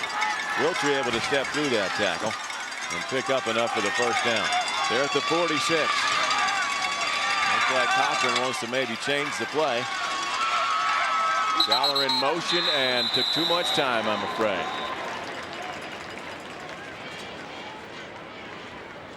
Saw Cochran up there trying to come up with something creative, but couldn't get it off in time. Saxon. Watch the defensive end. My mistake. They didn't. Encroachment on the white team, still be first down. So it was motion up front, so they do get 5 yards, and now they're in Buford territory at the 49. And there you see the penalties, 3 on both sides. 1st and 5 for Dublin. And here comes Dollar, his first carry of the second half. And Lavaris will pick up maybe 3 yards. Give Benag credit for that tackle, along with Brandon Rabbit. You know, Dave, is a very, very stingy defense over there on the Buford side of the ball. These guys, once again, they're strong, they're active, and they're not giving anything. They're filling gaps, and that's what's making it hard. Back might be getting in there, getting 1 or 2 yards, but because of their quickness, they can't get much more. The Fighting Irish, they trailed at halftime of their last playoff game to Calhoun, but came back to win that one. So they can play from behind. Here's the carry by Pooler, and Pooler just keeps the legs moving, picks up about 5 yards. That'll be enough for the first down. The tackle by Blake Skipper. Calhoun had a 30-14 lead on the Irish, but Dublin put 34 straight points on the board and ended up winning at 48-37. That was their last week's opponent.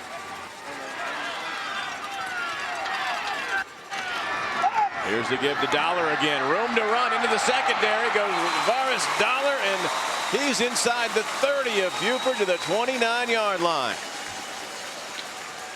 And Dave, he just ran. Watch this. He's just going to run over everybody and anything in his way. Makes contact, just leaving people laying on the ground. 2, 3, 4 people. Great job up front. Big nasty guard pulls. He's going to punish you every time. And Johnson able to finally bring him down with some help from Tucker, but that's another big first down for this Dublin offense. Their first possession here the second half, and they're looking good. Started out at their own 16-yard line. Here's Dollar again. This time the Wolves are ready. And they knock him backwards. He may have not got back to the line of scrimmage. He was hit by J.D. Black. Black comes out of that pile with a football, but it's still going to be Dublin possession, but back at the 31, so a loss of 2. There's that, what we talked about, that strong, stingy defense of Buford, not giving up anything. Of course, you can't keep going to the well same time too many times. You saw Jonathan Owens in there with Black on that tackle. 2nd and 12. 3rd down conversions, just 2 out of 7. Here's a pass and way over the head of his intended receiver. That was Brandon Wilcher out there on the end. But Cochran couldn't connect. And this 3rd quarter flying by, under 3 minutes to play here. You'll see the replay. Cochran wanted to go sideline and just overshot his man. 3rd down, they need 12. And now we had a little movement up front. Not sure which side, but that's going to be 5 yards one way or the other.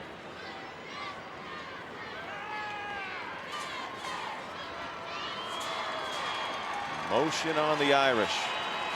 Watch the little flinch, right? We see it. Dead ball, snap infraction on the green team, still be 3rd down. That's Mobley. Yeah, it looked like Nick moved just ever so slightly. Just rocked back and forth a little bit. That's all you got to do for referee to see. So now it's 17 yards, what the Irish need to keep this drive going. Cochran rolling right, looking downfield, fires deep, got a man there, it's Dollar. And Lavaris makes the catch. He is inside the 5-yard line. 1st and goal. Manag brings him down. Give a lot of credit to Ben Cochran out here. Just rolls right, nice strong arm, knows where he's going downfield. There's his target. Lavaris Dollar. He's got 4 touchdowns receiving on the season, almost had his 5th, but he's got a 1st and goal for his team at the 4-yard line. Cochran was pretty happy about that play. 3rd and 17, and Cochran able to convert it for his team.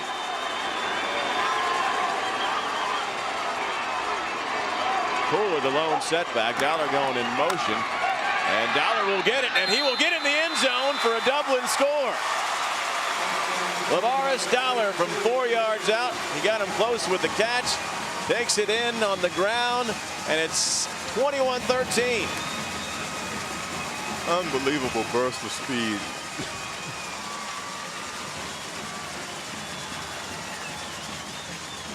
Lavaris Dollar, senior, 6 feet, 225 pounds. Here's the extra point by Justin Miller, knocks it through.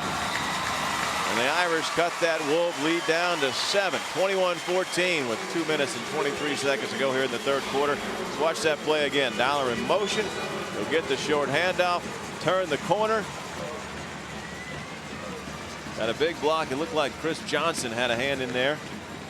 And Dave, you get that 225 pounds going straight up, north and south, it's hard to slow it down. Not much you can do about that. So Lavaris makes 2 big plays in a row, and his team is within 7. And like we said, the Fighting Irish, they know how to play on the road. They also know how to play from behind. And one thing about Dublin, they're capable of big plays. You know, you talked about the game last week against Calhoun. You had, as you see, our play drive here, 9 plays, 70 yards. Once again, 4 minutes, 54 seconds. Take time off the clock. Almost 5 minutes on that drive. Drew Griggs has it teed up for the Irish. And Benag and Standridge back deep for the Wolves. 2 long scoring drives, one by each team here in the 3rd quarter. And another big kick from Griggs, and Wolves will have to settle for the 20-yard line as the start for this possession. See the Dublin fans getting all worked up. Quiet early because their team was getting pushed all over the place, but now they are down by just 7 here and have all the momentum on their side. There's Coach Wood giving instructions to Justin Roper.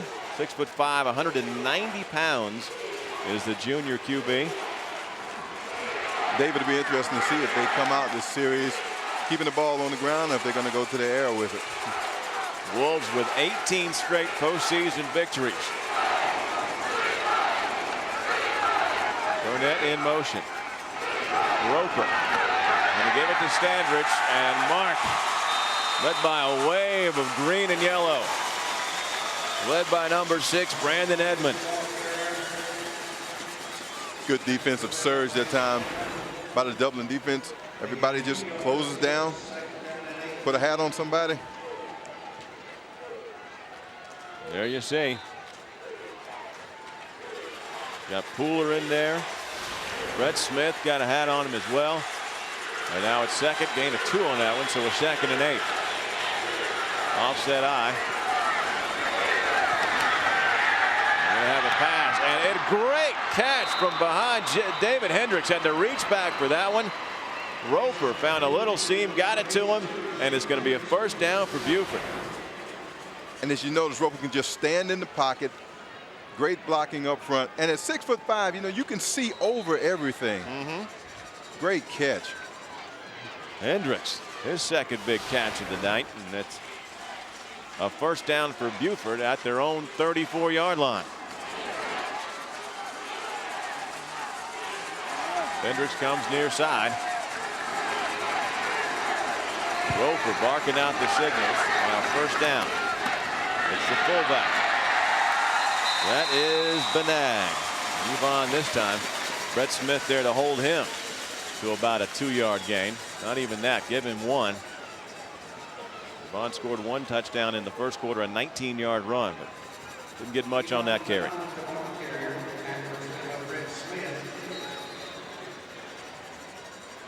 You know, Benag, you talk about Benag and just the 40, I think it's 47 tackles on the year. And a good student, too. Kids got a 2.9 GPA. 2nd and 9 for the Wolves. Final 30 seconds here of our third quarter.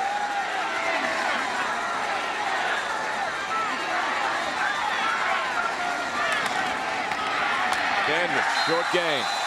Not much on that left side. Tacklers led by number 45, Chopper Foskey. Chopper. Once again, it's another one of those great football names, Chopper. That's a good one. Chopper and Thor going head to head here today. And that will wind out the third quarter. So after a bunch of turnovers in the first half, a couple of flawless drives in the third quarter here, and it's 21-14. Buford leads Dublin. We got 12 minutes to play. You're watching Georgia Public Broadcasting.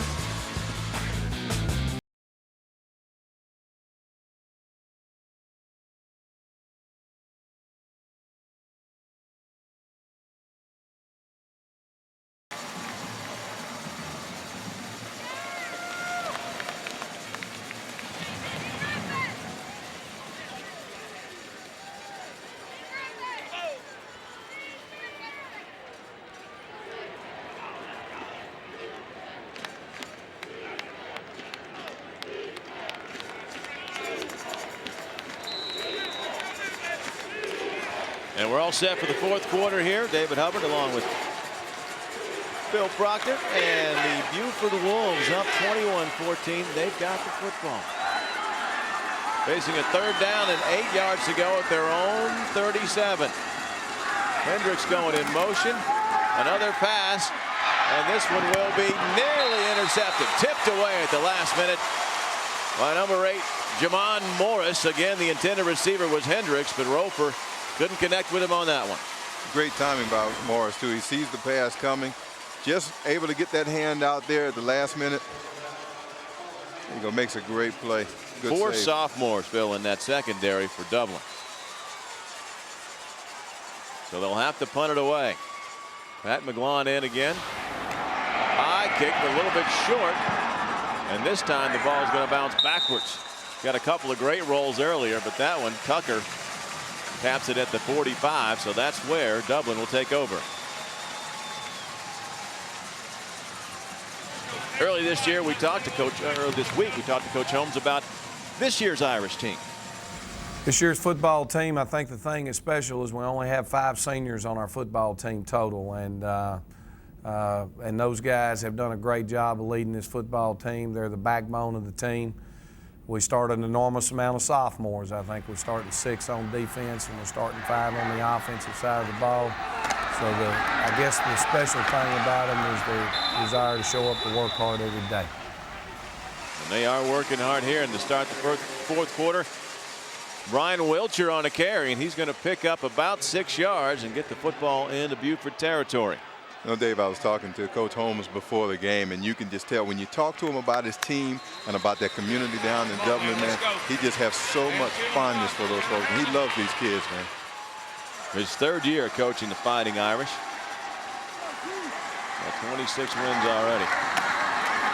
Here's the give to Dollar, and Lavaris, another big game for him. Inside the 35-yard line goes Lavaris Dollar. Scored the touchdown in the last drive. It got him a big first down here. Gets the inside handoff there and got the big nasties up front. You got a couple missed blocks, and then you've got a lot of work by Dollar. What a special kid. Took 4 Wolves to bring him down after a gain of more than 15 yards.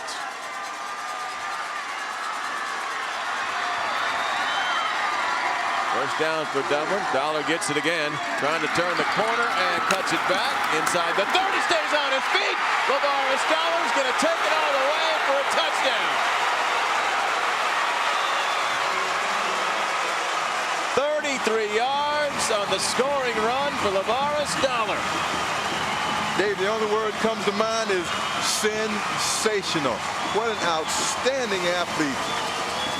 Here he goes, comes around, and it's just being able to look, make the cutbacks. People just hit you, you shed the tackler, and just take off running. Tyler Josie got a nice block in there, kicked out his man, and then Dollar just stepped through some tacklers to go the distance, showed his speed. Here's Miller with the extra point. It's good, and we are tied at 21 with 10.5 minutes to play.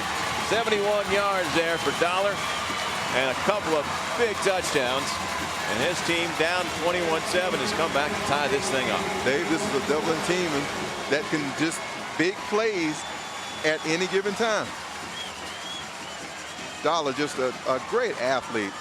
And just turns on the afterburners. There's nothing much you can do. Well, you see the speed right there.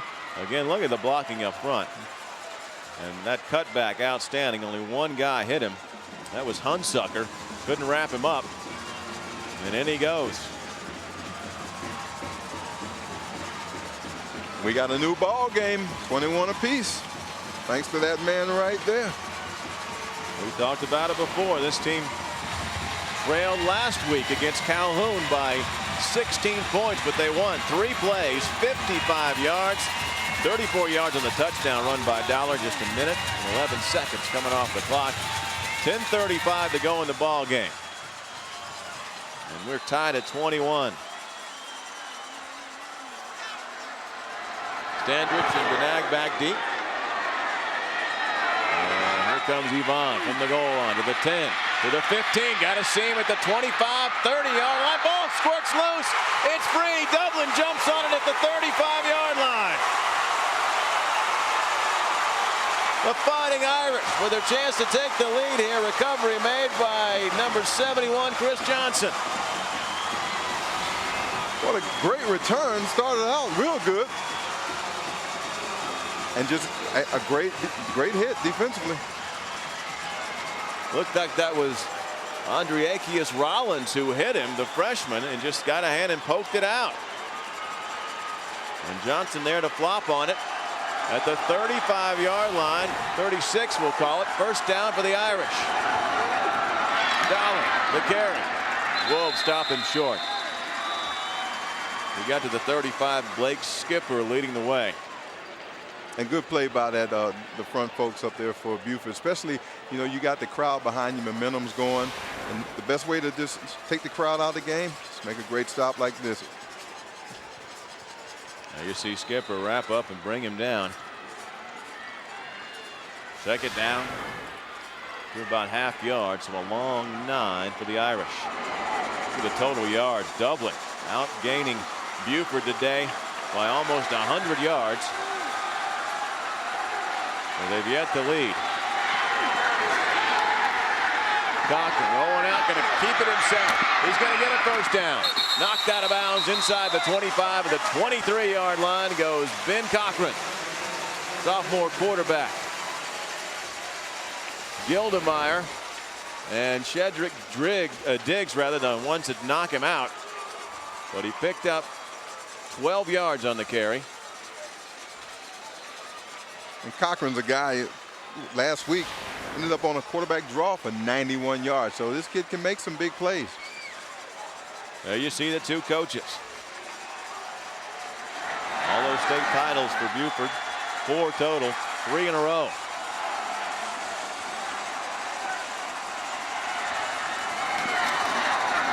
Here's the give to Pooler as they change it up a little bit. Chris lost his hat. He picked up a couple of yards. Brought down by Ryan Gildemeyer. Good stop by Pooler, stepping up here on the season. 53 tackles. 9 minutes. 7 seconds and counting here in a tie ball game. 21-21. Dublin has scored 2 unanswered touchdowns, and they recovered a fumble on the kickoff, and right now threatening to take the lead. Second down and 9 at the 23-yard line of Buford. Cochran, short drop, fires over the head of his intended receiver, but a flag comes in on the play. We may have some interference. Trying to go to Brandon Wilcher on the slant. A lot of contact back there at the 10-yard line. The officials saw it.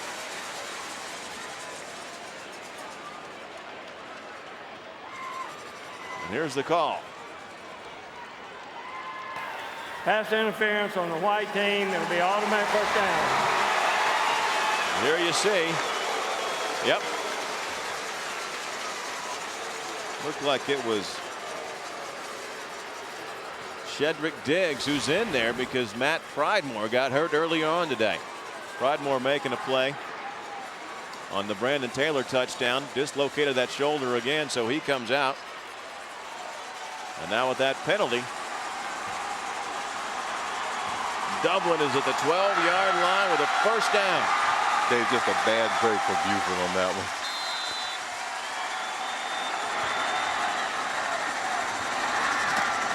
Here's Wilcher with the carry. Got hit immediately, but moves Hunsucker back another couple of yards.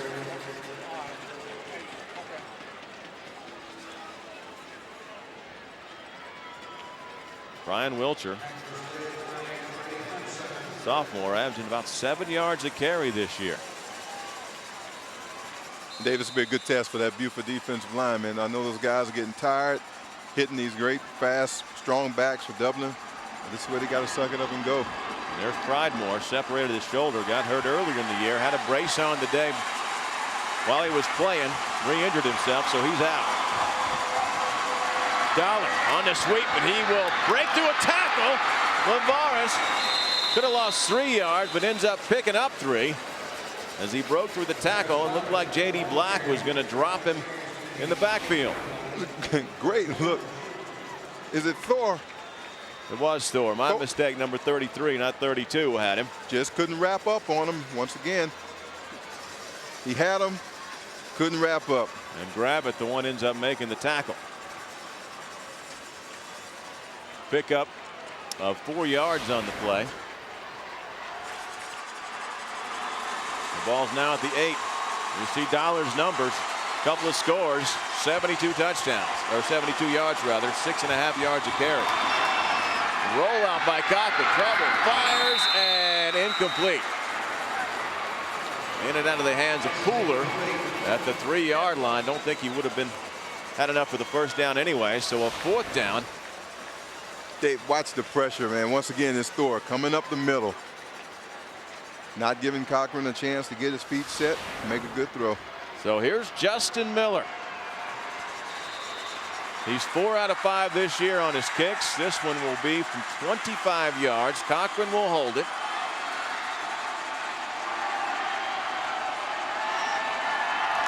And the kick is up, and it's good.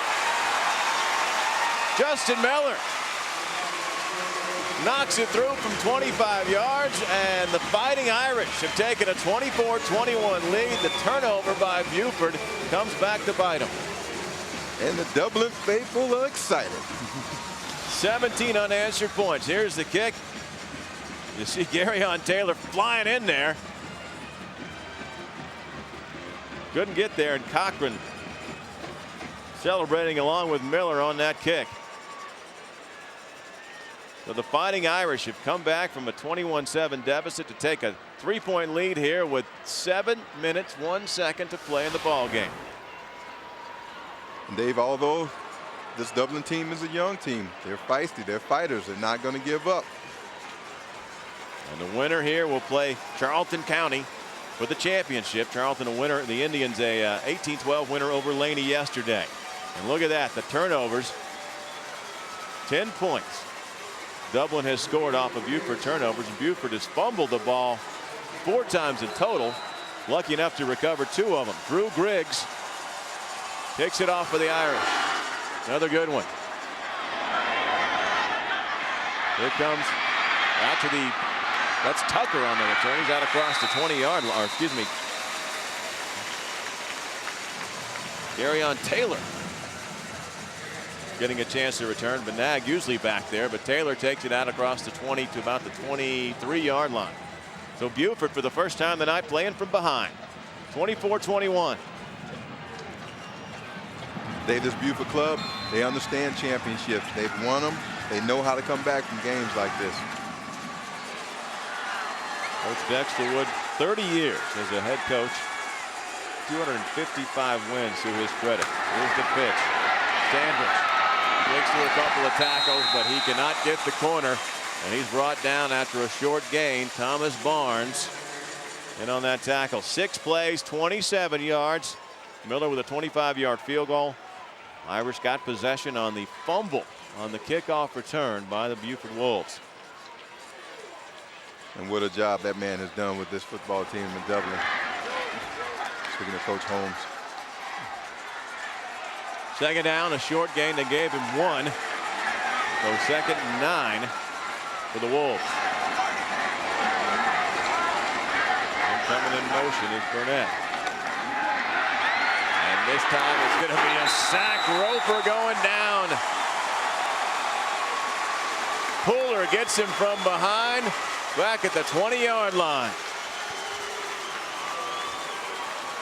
Roper trying to roll left and just not fast enough. Look at Pooler close down that one. Unbelievable speed coming off the backside and just, oh, I love the look. You know, if you rip your helmet off on purpose, it's a penalty. When it happens like that, you take advantage. 3rd down now for the Wolves back at their own 20. 3 out of 8 today on the 3rd down conversions. Roper looking. Little short pass over the middle. Completes it, but he'll be held well short of his first down. Number 2, Thomas Barnes. That was Benag on the reception. Watch Barnes. And he got hit immediately. Just sees the whole play. Bam. Down he goes. 4th down. So McGlon on to punt it away. 5 minutes to go in this ball game. Brandon Edmond back deep for the Irish. Standing at his own 45. Not a lot of pressure. Pretty good kick. Away from the return man. Actually not so good because it went off the side of his foot. 48-yard line is, 47, excuse me, is where Dublin gets possession. They got a lead and they've got the football. And Dave, they got the wing T offense, which means they can take time off that clock if they want to. And expect to see a heavy dose of Lavares Dollar. He has had a huge second half. Right, Dallas right, speed, right 35, C round. Let's go. There's Coach Roger Holmes giving instructions to his quarterback Ben Cochran. Okay, Dave, you got the play now. You know where it's going. Yeah, let's hope Buford coaches aren't watching CPP right now. Seems like a little unfair. Cochran under center. Couple of wings, Wilcher one of them. He goes in motion, and here's Pooler with the carry, and that hat comes off again.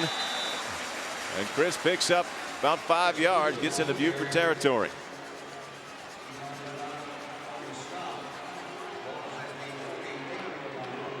Chris Pooler over 1,100 yards on the ground for the season.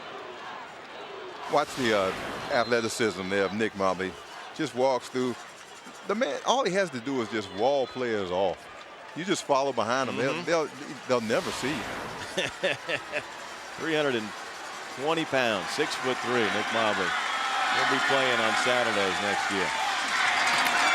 Here's the give to Wilcher, trying to turn the corner, and Benag will bring him down for a loss, but he may have used a face mask to do it. Yvonne showing that speed. And just wanted to make a tackle, got the hand in the wrong part of the helmet. But look how quick he gets over there. Great play. This guy has tremendous speed. And it looked like he had him by the shoulder pad, too.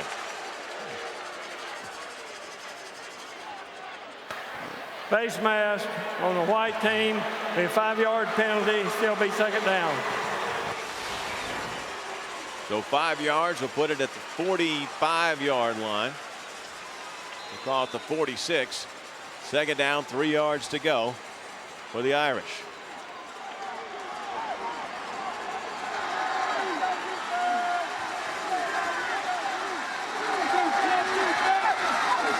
Here's Cochran. He'll give it to Dollar, and this time he is wrapped up in the backfield by Thor Merrow.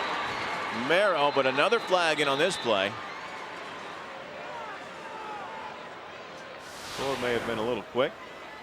Getting across the line. Let's see what that is. Nice tackle. It's just great speed, man, okay? Sees the play develop, just decides to step in, introduces himself. Let's see what the penalty's all about. Officials are huddling, and here we go. 3:44 to go here. And the Irish on top by 3. We had an illegal shift, 2 men moving at one time, and that penalty is declined. It's third down. So the Wolves take the play because it was a loss of a couple of yards. Still be third down back at the 49-yard line. We're going to have a timeout on the field.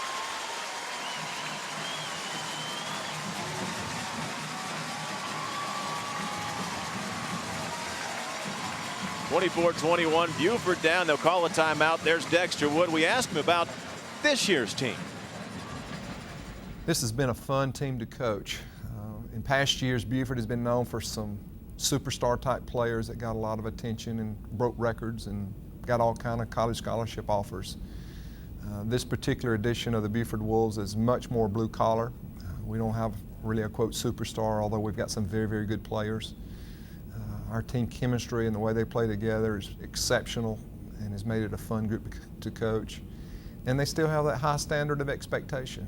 They believe in those intangibles, and they probably have played as close to their potential as any team we've had. So it's been a great year for this group.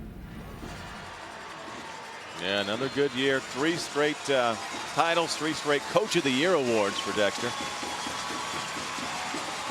And Dave, if you ever been up around that Buford area, around that community, man, those folks, there's a tradition that has been built there now, and they expect to win. Third down, Buford back in its heels here, down by 3. They got to stop the Irish. 3rd and 6. Cochran's pass tipped at the line and incomplete. Intended receiver was Brandon Wilcher on a slant. Looked like somebody got a hand on it at the line of scrimmage. Here's a replay. No, it was a clean shot. Just off the mark, so it will be 4th down. And Cochran stays in to punt. And dropping back deep is Garyon Taylor. Standing at his own 12. Good snap. A little bit of pressure. Not a real good kick. Let's see where it rolls. Hits the 30. And he will get a pretty good roll, about 10 yards out of it. Finally stopped at the 18-yard line. The Wolves have 3 minutes and 27 seconds here to do something. Down by 3 points. Well, they've done pretty good with the run, but I still haven't seen that passing attack. I thought I'd see much more passing out of them, especially like we talked about earlier with Dublin having those 4 sophomores back there in the secondary. Looked like you'd try to take advantage of them. Not much. We've seen a couple of passes, Roper and David Hendricks getting together. And now he's in shotgun is Justin. Drops back, pressure coming, fires, and he hits the defender right in the head. That was Chris Johnson. Able to get in the passing lane, and ball goes incomplete. 2nd and 10. Dave, you would love to see him, that big man, make that interception and go rumbling, bumbling, and stumbling into the end zone with you. I would. Johnson, the guy who recovered the fumble on the kickoff that set up the go-ahead points.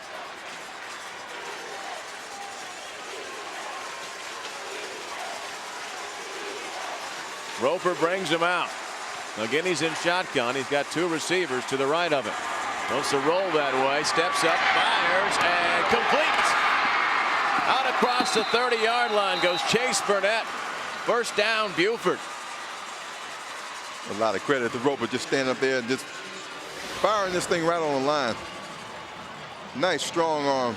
Big kid just sees what he wants. Great reception. Jesse Coxwell over there to stop Chase Burnett, but Chase gets enough for the first down to near the 35-yard line. 3 receivers this time in the pattern. Pressure coming, pass away, and incomplete. The intended receiver, David Hendricks, but that time Roper had to unload the ball a little sooner than he wanted to. And, you know, Buford's still in a good position. No time to panic. You know, you got a great quarterback like Roper. They've been in command of their playoff opponents so far. You see the timeout situation. Buford's still got a couple left. But Buford's outscored its opponents by an average of 37-9 this year. So this is unfamiliar territory for the Wolves. 2nd down and 10. Pass tipped and nearly picked off. Break on the ball by Chopper Foskey. Chopper. Foskey almost with a pick 6 going the other way. Great timing too, man. Chopper just standing there looking at it. You know, sometimes linebackers, defensive linemen, the hands aren't soft, so you really can't get that pigskin in there. Looked like Standridge was the intended receiver. And yep, you're right. Those big mitts not used to catching the football. But a great play nonetheless, and puts Buford in a 3rd and long situation. 3rd down and 10. Marrow splits out wide now. And then we got motion up front. Somebody jumped on the green side, and I think Brett Smith, the guilty party. That's going to be 5 easy yards for Buford. But still a 3rd down.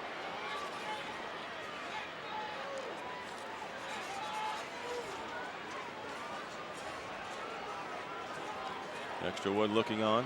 His 10th year as coach of the Wolves. That's the call, offsides. Coach Holmes not happy about it. Not much you can do. Moves the ball. Dead ball, encroachment on the green team.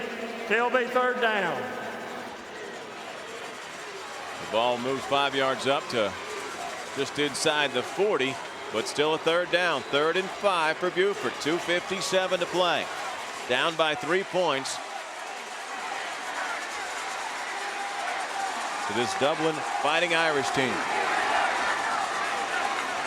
Roper. Little screen to the right side. Needs to break a couple of tackles. And Benag, does he get enough? Let's see where he stepped out of bounds. Great individual effort by Yvonne that time. But I think he's going to be short. Where have they marked? There it is. About a yard or so. But you got to figure the Wolves go for it here. 4th down. Their season on the line. Under 3 minutes to play. Dexter gives the play to Justin Roper.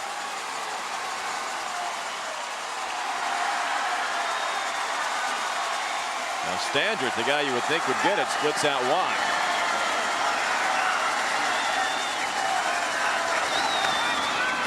And the give to Benak, fighting his way toward the 45. I think he's going to have enough. Got hit in the backfield, but kept the legs moving and fell forward. Pooler hit him first, but he picks up 2. And Dave, just great individual effort too. You know, lineman stayed low, back just gets in there, fights, picks up a couple yards, just enough for the first down. Boy, that's a huge play. 4th and 1, they convert. That says it all. First down at the 45 now. Again from the shotgun. This pass will be complete.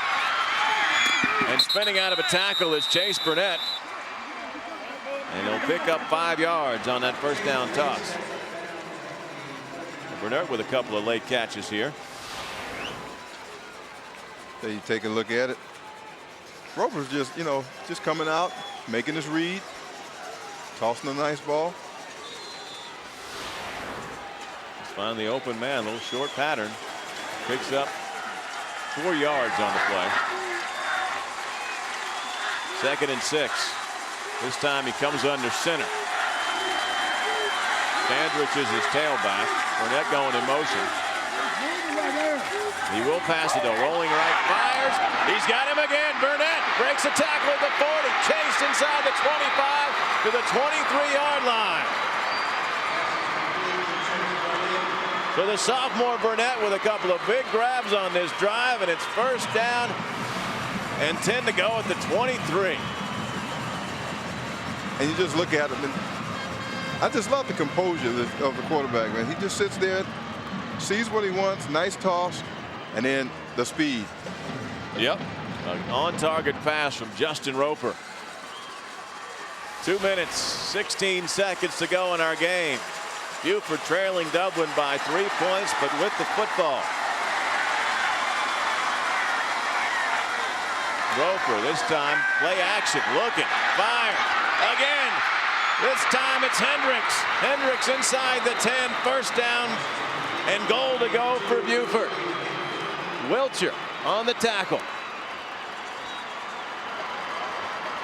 And Dave, this is what championship teams, this is what champion teams do, man. They just keep their poise and they just keep playing. And you talked about it, Phil, the passing game that we didn't see in the first half, and you wondered a lot if they were going to do it, and sure enough, that's exactly what's happened. First and goal at the 9-yard line. Now they'll go back to the ground game, and Standridge hit by Nick Mobley. And he felt all 320 pounds of him that time. No gain on the play. Nick's just phenomenal, though, just to be able to move the way he came down that line. We're going to take a timeout on the field. Dublin with a 3-point lead. And earlier we talked to Coach Roger Holmes about what he likes about coaching high school football. I think the most important thing to me about the coaching, or the thing that I like the best, is being able to work with a group of young men that will respond to what you want them to do. I think that, as much as anything, is the fun part. They realize you hold the keys to the dressing room, and so they're willing to work extremely hard to be successful. And his team is having success tonight, up by 3 points after being down by 14. But they need to come up with some kind of defensive stand here. Buford, the ball inside the 10 at the 9-yard line, second down. Minute 50 to go. They'd be good to get some pressure from that down 4. Coach Dexter Wood's squad has won 18 consecutive postseason games. Hendricks splits up top. Standridge in the backfield behind quarterback Justin Roper. Burnett in motion. Roper wants to throw, has some time, fires, and a little miscommunication there, nobody. But we may have a flag, we do have a flag, may have interference.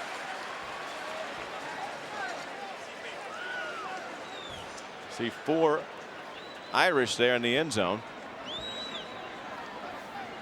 Coach Holmes wants to know what's going on. That's going to be it, and pass interference against Dublin.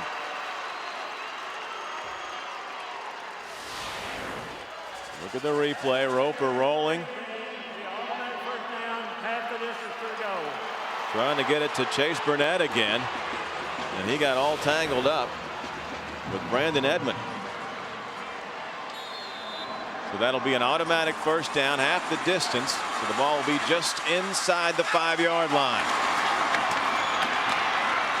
Give this time to Standridge. And Mark picks up about 1.5 yards. Great stop by that Dublin defense to not get rattled by the call.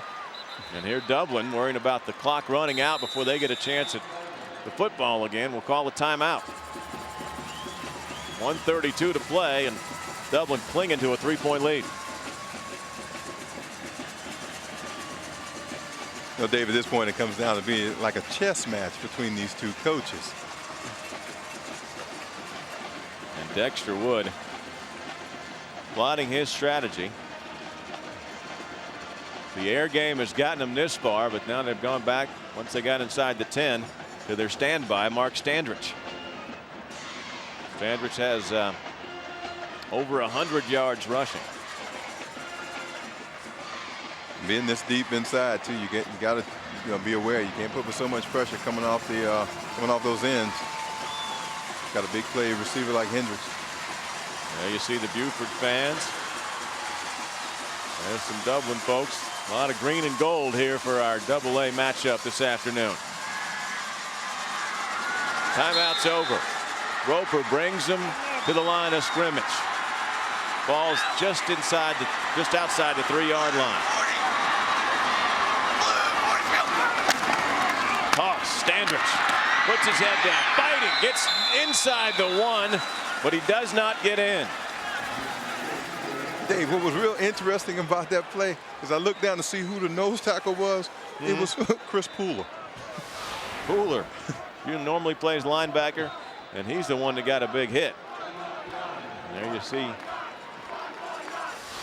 familiar numbers, 78 Mobley and 60 Smith in on that tackle.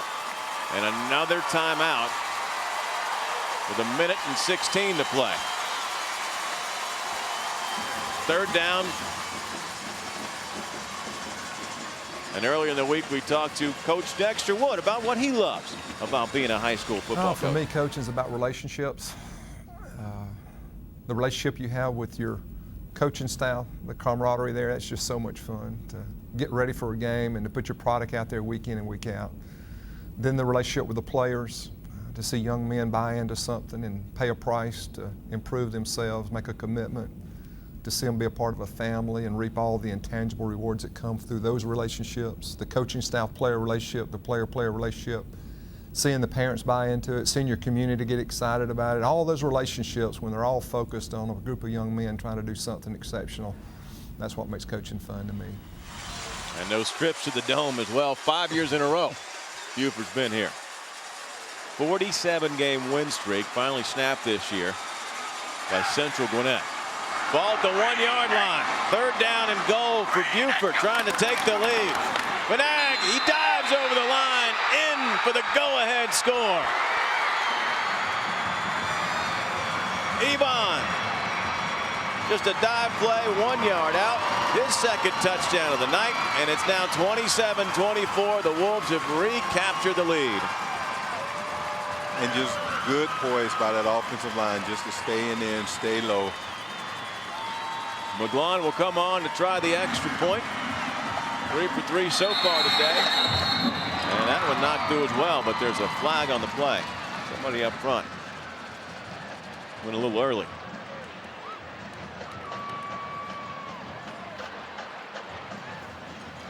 Offsides on Dublin.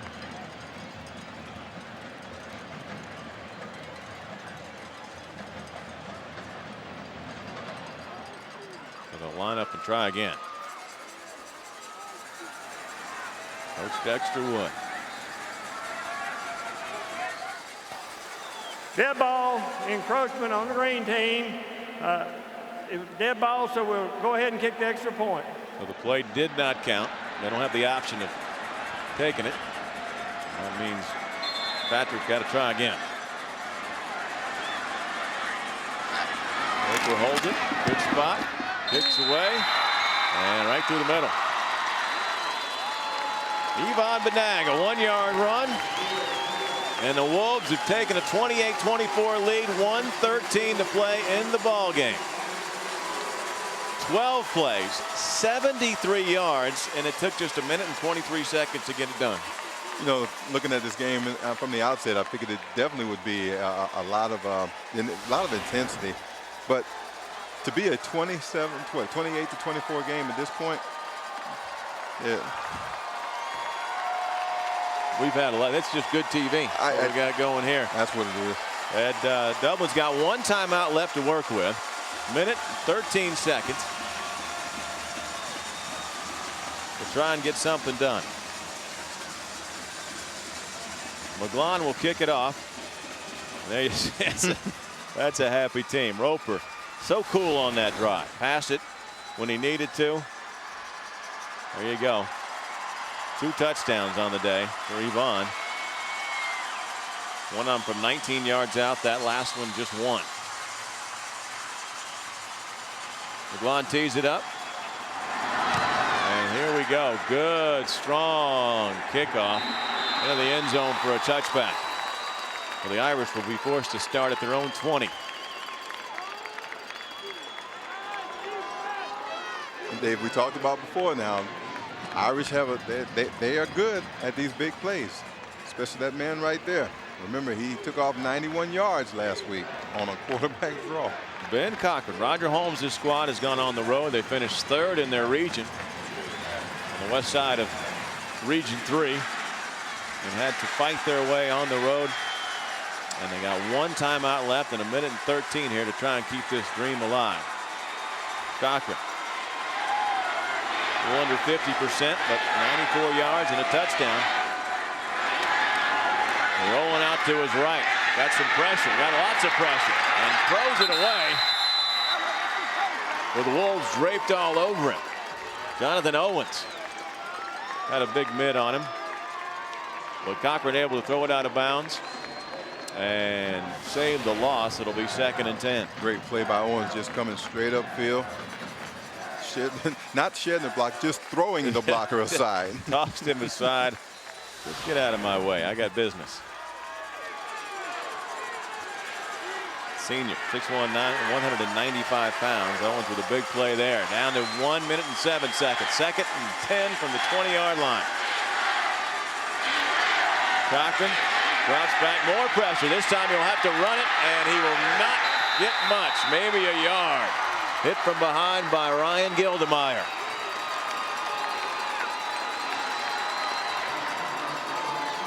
Third down and 9. Clock continues to roll inside of 50 seconds. This pass nearly picked off but caught by Welcher. And Bryan able to get out of bounds and stop the clock at the 32. Garyon Taylor hit him out. Boy, it looked like Thor Merrow was going to pick that ball off, but a great throw by Cochran. Yeah, Cochran just sits in.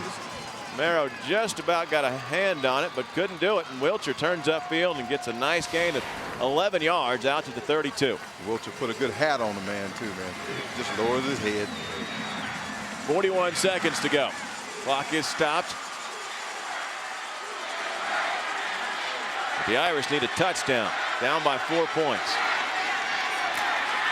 Little shuttle pass, and that will not get far. Ball loose. I think that's going to be ruled an incomplete pass, though. Wilcher, the intended receiver. All sorts of Wolves in the backfield to disrupt that play.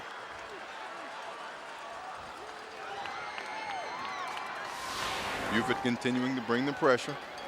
You see it. Tried to run a little.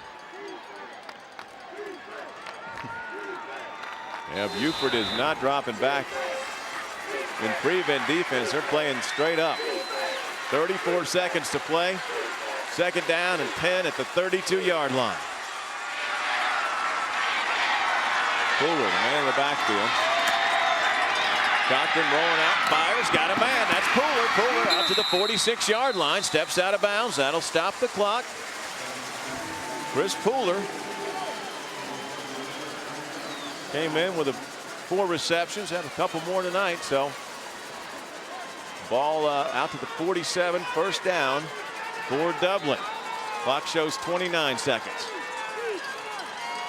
And Dublin mounting a great drive. You just hope there's enough time left on the clock. Cochran looks over the defense and drops back.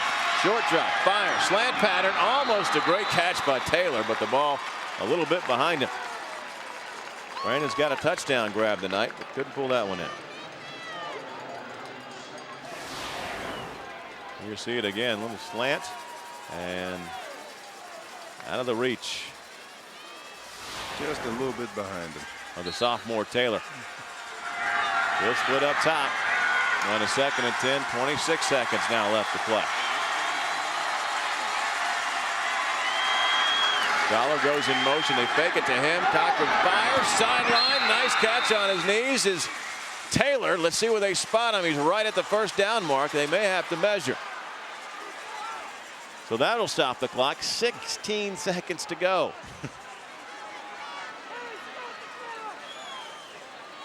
So Dublin keeping the fans in there. Keeping the fans hanging around in this one because his team mounting a nice drive here in the final. They got the football back with 1:13 to go. And he's got him inside the 45 of Buford. And just enough for the first down. Boy, perfect pattern by Brandon Taylor. Stopped right where he needed to get to. And Dave, they're definitely making it an interesting game. Ball is set. And they're going to start the clock here. As soon as they're ready. Cochran, 10 seconds to go, under some pressure, and he will go down. They're going to have to burn that final timeout. Tackle from behind by Justin Curry. Big sack by Curry, and now there's just 7 seconds to go, and Dublin is out of timeouts. Loss of 2 yards on that play. And a time where you needed a big play. And I still say with 7 seconds on the clock, Dave, there's still time. We've seen Cochran throw it that far. We know he's got the arm. Let's listen in on what they're going to do here.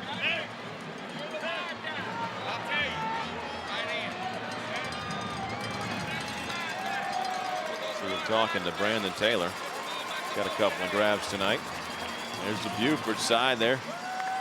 Fired up, but they got to be a little bit worried because this game's not over.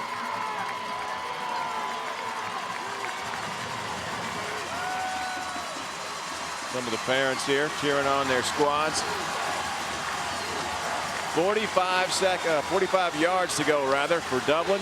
Just 7 seconds left. Ben Cochran. Dropping back, steps up, throws it as far as he can. Bunch of people down at the 5-yard line. It's going to be picked off by Taylor.